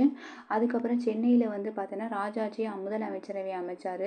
மதுவிலக்கு பரிசோதனை முறையில் பார்த்தோன்னா ஒழிச்சார். அது சேலத்தில் வந்து முதலாக வந்து இது பண்ணார். வருவாய் இழப்பை ஈடு செய்வ விற்பனை வரியை கொண்டு வந்தார். அதுக்கப்புறம் அமைச்சரவையை கலந்து ஆலோசிக்காமல் இந்தியா வந்து 2ஆம் உலகப் போரில் வந்து ஈடுபடுத்தினதுனால காங்கிரஸ் அமைச்சரவை எல்லாருமே ராஜினாமா செஞ்சுட்டாங்க. அடுத்து இந்தி எதிர்ப்பு போராட்டம். பள்ளிகளில் பார்த்தோன்னா இந்தி வந்து கட்டாயம் அப்படின்னு சொல்லி அறிமுகம் செய்யப்பட்டது. பள்ளிகளில் இந்தி கட்டாயம் அப்படின்னு சொல்லி அறிமுகம் பண்ணது. ராஜாஜியால் மேற்கொள்ளப்பட்ட இந்த சர்ச்சையான நடவடிக்கையினால் தமிழ் மொழிக்கும் பண்பாட்டிற்கும் தீங்கு விளைவிக்கும் ஆரிய வட இந்தியர்கள் பார்த்தோன்னா சுமத்தப்பட்ட ஏற்பாடாக இது கருதப்பட்டதால் மக்களிடையே பார்த்தோன்னா பெரும் மனக்கசப்பு ஏற்பட்டுச்சு. ஸோ இதுக்கு எதிராக இது ஈவேரா மிகப்பெரிய பரப்புரையை செஞ்சார். இந்திய எதிர்ப்பு மாநாடு வந்து பார்த்தோன்னா சேலத்தில் நடைபெற்றுச்சு. உறுதியான செயல்பாட்டிற்கான திட்டத்தை பார்த்தோன்னா இம்மாநாடு வழிவகுத்தது. அப்போ இந்திய எதிர்ப்பு போராட்டத்திற்கு பார்த்தோன்னா ஒடுக்கப்பட்டோர் கூட்டமைப்பும் பார்த்தோன்னா முஸ்லீம் லீக்கும் கூட அதுக்கு ஆதரவு தெரிவித்தாங்க. ஸோ தாளமுத்து ரொம்ப இம்பார்ட்டன்ட், நடராசன் இவங்க 2 பேரும் பார்த்தோன்னா சிறையிலே மரணம் அடைஞ்சாங்க. ஓகேவா? சென்னையிலேருந்து பார்த்தோன்னா திருச்சியிலேருந்து சென்னைக்கு மட்டும் பார்த்தோன்னா ஊர்வலம் போகலாம் அப்படின்னு சொல்லி திட்டமிட்டாங்க. ஓகேவா? ஸோ இந்த ஊர்வலம் போகிறதுக்காக பெரியார் உட்பட்ட 1200 பேருக்கு பார்த்தோன்னா கைது செய்யப்பட்டனர். காங்கிரஸ் அரசு பதவி விலகியதை தொடர்ந்து பார்த்தோன்னா நிர்வாகத்தை கைக்கொண்ட சென்னை மாகாணம் இருக்குல்ல, சென்னை மாகாண ஆளுநர் பார்த்தோன்னா இந்திய கட்டாய பாடம் என்பதை வந்து பார்த்தோன்னா அதை நீக்கிட்டாங்க. ஓகேவா? ஸோ அப்போ என்ன சொல்கிறாங்கன்னா இந்திய எதிர்ப்பு போராட்டம் நடந்துச்சு. ஓகேவா? இந்தி கட்டாயமாக பயன்படுத்தணும் அப்படின்னு சொல்லி அறிமுகம் பண்ணார் ராஜாஜி. ஸோ அதனால் பெரிய சர்ச்சையாச்சு. தமிழ் பண்பாட்டிற்கும் தமிழ் மொழிக்கும் பாதகம் விளைவிக்கும் அப்படின்னு சொல்கிறாரு. ஸோ அதனால் ஆரிய வட இந்தியர்கள் மீது சுமத்தப்பட்ட அந்த ஒரு திணிப்பாக அவங்க பார்த்தாங்க. ஸோ அதனால் மனக்கசப்பு ஏற்பட்டுச்சு. ஈவேரா மிகப்பெரிய போராட்டம் நடத்தினார். இந்திய எதிர்ப்பு போராட்டம் சேலத்தில் நடைபெற்றுச்சு. இந்திய எதிர்ப்பு போராட்டத்தில் வந்து ஒடுக்கப்பட்டவர்களும் சரி, அதே மாதிரி பார்த்தோம்னா ஒரு முஸ்லீம் லீக்கும் வந்து ஆதரவு தெரிவித்தாங்க. தாளமுத்து, நடராசன் 2 பேரும் பார்த்தோன்னா இந்த போராட்டத்தில் உயிரிழந்தாங்க. ஸோ அதில் திருச்சியிலேருந்து பார்த்தோன்னா சென்னைக்கு வந்து 1200 பேர் போராட்டக்காரர்கள் பார்த்தோன்னா கைது செய்யப்பட்டாங்க. இப்போ பெரியார் உட்பட்ட எல்லா 1200 போராட்டக்காரர்களும் கைது செய்யப்பட்டாங்க. அதுக்கப்புறமேட்டு ராஜாஜி பதவி விலகியதை அடுத்து பார்த்தோம்னா என்ன ஆச்சுன்னா சென்னை மாகாணத்தில் இந்த ஆளுநர் வந்து இந்தி அப்படிங்கிறத கட்டாய பாடத்தை வந்து நீக்கிட்டார். ஓகேவா? ஸோ அதுக்கப்புறமேட்டு பார்த்தீங்கன்னா வெள்ளையனே வெளியேறு இயக்கம் 1942 பார்த்தோன்னா ஆகஸ்ட் மாதம் 8ஆம் தேதி 1942 ஆகஸ்ட் மாதம் 8ஆம் தேதி 1942 இங்கே வந்து வெள்ளையனே வெளியேறு இயக்கம் தீர்மானம் நிறைவேற்றப்பட்டது. காந்தியடி என்ன சொல்லிட்டாரு, செய் அல்லது செத்துமடி அப்படிங்கிற முழக்கத்தை வந்து முழங்கினார். ஸோ இந்த போராட்டத்தில் பார்த்தோன்னா இப்போ வந்து பார்த்தோன்னா காந்தியடிகள் செய் அல்லது செத்துமடி அப்படிங்கிற முழக்கத்தை சொல்லியிருப்பாங்களா, ஒட்டுமொத்த காங்கிரஸ் தலைவர்களும் ஒரே நாளில் என்ன பண்ணாங்கன்னா கைது பண்ணிட்டாங்க இரவில். அப்போ ஒவ்வொரு ரயில்வே நிலையத்திலும் காவலர்கள் பார்த்தோன்னா தலைவர்களோட பெயர் பலகையை வச்சு என்ன பண்ணாங்கன்னா பட்டியலை வைத்து கொண்டு ரயிலை விட்டு இறங்கியதும் கைது பண்ணிடுவாங்க. ஸோ பம்பாயிலேருந்து ஊர் திரும்பியவர் யாருன்னா காமராஜர், நம்ம காமராஜர். ஸோ இவர் வந்து பார்த்தோன்னா ஆங்கிலேயர்களுக்கான காவல்துறையோடைய கண்களில் படாமல் அரக்கோணத்திலேயே பார்த்தோன்னா இறங்கி விட்டார். பின்னர் வந்து தலைமறைவாகி பார்த்தோன்னா வெள்ளையனே வெளியேறு இயக்கத்திற்கு மக்களை வந்து ஒன்று திரட்டினார் அப்படின்னு சொல்கிறாங்க. ஓகேவா. அடுத்து வந்து பார்த்தோன்னா இந்த தீராத மக்கள் இயக்கம் பார்த்தோன்னா இந்த இயக்கத்தில் சமூகத்தோட அனைத்து பிரிவினரும் பங்கேற்றனர். பக்கிங்ஹாம், கர்நாடிக் மில்லு, அப்புறம் சென்னை துறைமுகம், சென்னை மாநகராட்சி, மின்சார பார்த்தோன்னா ட்ரம் போக்குவரத்து போன்ற இடங்களில் பெருமளவில் பார்த்தோன்னா போராட்டங்கள் நடைபெற்றன அப்படின்னு சொல்கிறாங்க. இதில் அதிகமான ஆண்களும் சரி பெண்களும் சரி இந்திய தேசிய இராணுவத்தில் பார்த்தோன்னா சேர்ந்தாங்க. ஸோ வெள்ளையனே வெளியேறு இயக்கம் பார்த்தோன்னா இரக்கமற்ற முறையில் பார்த்தோன்னா என்னாச்சுன்னா வன்முறை பார்த்தோன்னா முடுக்கப்பட்டது அப்படின்னு சொல்கிறாங்க. அதுக்கப்புறமேட்டு பார்த்தோன்னா ராயல் இந்திய கடற்படை புரட்சியும் பார்த்தோன்னா இங்கிலாந்தில் பார்த்தோன்னா புதிதாக ஆட்சி பொறுப்பேற்ற தொழிலாளர் கட்சி பார்த்தோன்னா அரசு தொடக்கிய பேச்சில் பார்த்தோன்னா வார்த்தைகளும் இந்திய விடுதலைக்கு வந்து வழிகோலிச்சு அப்படின்னு சொல்கிறாங்க. இதில் என்னன்னா இந்தியாவும் பாகிஸ்தானும் ரெண்டாக பிரிஞ்சிச்சு அப்படின்னு சொல்லி சொல்கிறாங்க. ஓகேவா.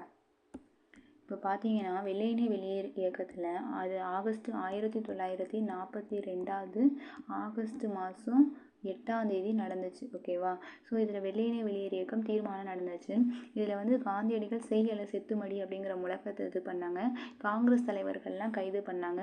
ரயில் நிலையத்திலையும் பார்த்தோன்னா காவலர்கள் பெயர் பலகையை வச்சு எல்லாத்தையும் கைது பண்ணிட்டாங்க. பம்பாயிலேருந்து ஊர் திரும்பிய காமராஜர் வந்து அரக்கோணத்திலே இறங்கிட்டாரு. காவலர்களோட கண்களில் படக்கூடாது. தலைமறைவாகி பார்த்தோம்னா வெள்ளையனே வெளியேறு மக்கள் போராட்டத்துக்கு வந்து மக்களை ஒன்று திரட்டுறதுக்கு முயற்சி செஞ்சார். அதுக்கப்புறமேட்டு பார்த்தோன்னா இது அனைத்து பிரிவினரும் பங்கேற்றாங்க இந்த போராட்டத்தில். பக்கிங்ஹாம், கர்நாடிக் மில்லு, சென்னை துறைமுகம், அடுத்து சென்னை மாநகராட்சி, அப்புறம் மின்சார ட்ரம் போக்குவரத்து எல்லாமே வந்தாங்க. தொழிலாளர்கள் போராட்டங்கள்லாம் நடைபெற்றது. ஆண்களும் பெண்களும் கலந்துக்கிட்டாங்க. அப்புறம் இந்திய தேசிய இராணுவத்தை இதில் நிறையா பேர் சேர்ந்தாங்க. இந்த இந்த இந்த வெள்ளையனே வெளியேறு இயக்கத்துக்கு அப்புறமேட்டு ஆண்களும் பெண்களும் அதிக எண்ணிக்கையில் இந்திய தேசிய இராணுவத்திலே சேர்ந்தாங்க. வெள்ளையனே வெளியேறி இரக்கமற்ற முறையில் ஒடுக்குனாங்க. அதுக்கப்புறமேட்டு ராயல் இந்திய கப்பற்படை புரட்சியும் சரி, அப்புறம் இங்கிலாந்தில் பார்த்தோன்னா ஆட்சி மாற்றம் தொழிலாளர் கட்சி வந்துட்டாங்க. ஸோ அதனால் இந்தியாவுக்கு விடுதலை கொடுத்துருவோம் அப்படின்னு சொன்னாங்க. இதில் என்ன சோகம்னா இந்தியாவும் பாகிஸ்தான் ரெண்டாக பிரிஞ்சிச்சு. இந்த இதில் உள்ள புக் பேக் ஆன்சர்ஸ் பார்க்குறப்ப அதில் பார்த்தோன்னா சென்னை மகாஜன சபை இருக்கா. சென்னை மகாஜன சபையின் முதல் தலைவராக யார் இருந்தாங்க? ரங்கையா முதல் தலைவராக இருந்தார். ஆனந்தமா செயலாளராக இருந்தார். ஆனந்த சார்லஸ் செயலாளராக இருந்தார். ஓகேவா. அடுத்து இந்திய தேசிய காங்கிரஸின் 3வது மாநாடு வந்து எங்கே நடந்துச்சுன்னா 1000 விளக்கு அப்படிங்கிற இடத்துல தான் நடந்துச்சு. ஓகேவா. நெக்ஸ்ட்டு வந்து பார்த்திங்கன்னா அதிநவீன வசதிகளுடன் கூடிய ரயிலில் அடிமைகளாக இருப்பதை விட சுதந்திரத்தோடு இருக்கக்கூடிய மாட்டு வண்டியை சிறந்ததுன்னு சொன்னது வந்து அன்னி பெசன்ட் தான் சொன்னாங்க. அடுத்து வந்து பார்த்தோம்னா சுயராஜ்யவாதி அப்படின்னு பார்த்தோன்னா சத்தியமூர்த்தி சுயராஜ்யவாதி. அதே வந்து கஸ்தூரங்கர், அதே மாதிரி சுப்புராயன். கஸ்தூரங்கர் வந்து பார்த்தோம்னா மாற்றத்தை விரும்பாதவர்னு சொல்லக்கூடிய காந்திவாதி. அடுத்து வந்து சென்னைக்கு அருகே உள்ள உதயவனத்தில் பார்த்தோன்னா சத்தியாகிரக முகாமை நடத்தியவர் பார்த்தோன்னா டி. பிரகாசம் நாகேஸ்வர் ராவ். டி. பிரகாசம் நாகேஸ்வர் இவங்க 2 பேரும் தான் சத்தியவனத்தில் உதயவனத்தில் வந்து சத்தியாகிரக முகாமை நடத்தியிருப்பாங்க. அடுத்து வந்து பார்த்தோன்னா இந்திய எதிர்ப்போட மாநாடு வந்து எங்கே நடந்துச்சுன்னா சேலத்தில் தான் நடந்துச்சு. அடுத்து வந்து பார்த்திங்கன்னா அடுத்து சென்னை உயர்நீதிமன்றத்தில் பார்த்தோன்னா அமர்த்தப்பட்ட முதல் நீதிபதி அப்படின்னு சொல்லி நமக்கு தெரியும். ஏன்னா அது இப்போ தான் பார்த்தோம். ஸோ முத்துசாமி அப்படிங்கிறவங்க தான் நீதிபதியாக இருந்த முதல் இந்திய நீதிபதி. ஓகேவா. எப்போன்னா 1877. அடுத்து 1904 தான் பார்த்தோன்னா ரகசிய அமைப்பு நீலகண்ட பிரம்மச்சாரியால் தொடங்குனுச்சு. அதுக்கப்புறம் பார்த்திங்கன்னா சென்னை தொழிற்சங்கத்தை தொடங்குவதில் முன்னோடியாக இருந்தவர் அப்படின்னு பார்த்தோம்னா பிபி வாடியா சொல்லலாம், திருவிக்கா சொல்லலாம். பிபி வாடியா, திருவிக்கா இந்த மாதிரி இவங்க எல்லாமே தான் முன்னோடியாக இருந்தாங்க. அடுத்து வந்து சென்னையில் முதலாவது காங்கிரஸ் அமைச்சரவை வந்து யார் அமைச்சார்னா சுப்பு ராயலு. ஓகேவா. அடுத்து வந்து முஸ்லீம் லீக்கின் சென்னை கிளையை உருவாக்கியவர் பார்த்தோன்னா யாகூப் ஹாசன், யாகூப் ஹாசன். ஓகேவா. அடுத்து 1932 ஜனவரி 26 டேஸ் புனித ஜார்ஜ் கோட்டையில் உச்சியில் பார்த்தோன்னா தேசிய கொடியை ஏற்றியவர் பார்த்தோன்னா ஆரியா என்ற பாசியம் அவர் தான் வந்து ஏற்றிருப்பார். ஓகேவா.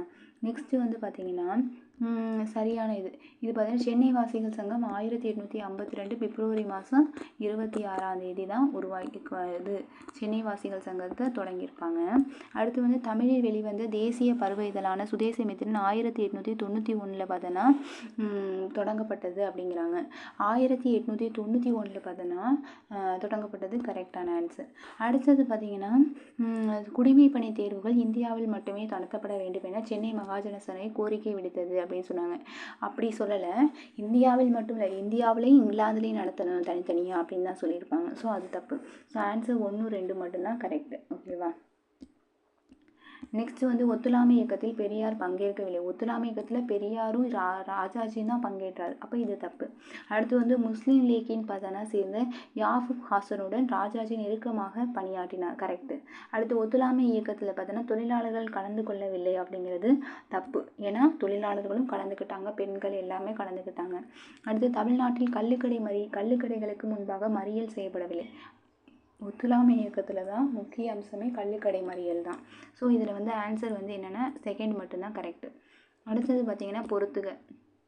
இது பார்த்திங்கன்னா சென்னை வாசிகள் சங்கம் அப்படிங்கிறதுல தான் சித்திரவதை ஆணையம் கிரியேட் பண்ணாங்க. அதே மாதிரி பார்த்தோன்னா ஈவேரா அப்படிங்கிறவரை வைக்கமீரர், சோமயாஜுலு பார்த்தோன்னா நீல் சிலை அகற்றுதல், வேதாராணியம் பார்த்தோன்னா உப்பு சத்தியாகிரகம், தாளமுத்து பார்த்தோன்னா இந்திய எதிர்ப்பு போராட்டம், தாளமுத்து நடராசன். ஓகேவா. தேங்க்யூ. எல்லா லெசனும் பார்த்தோம்னா நான் வந்து எல்லாத்தையும் டீச் பண்ணி போட்டிருப்பேன். நீங்கள் பாருங்கள், ரொம்ப கிளாரிட்டியாக ரொம்ப டீட்டெயிலாக வந்து நடத்தியிருப்பேன். தேங்க்யூ.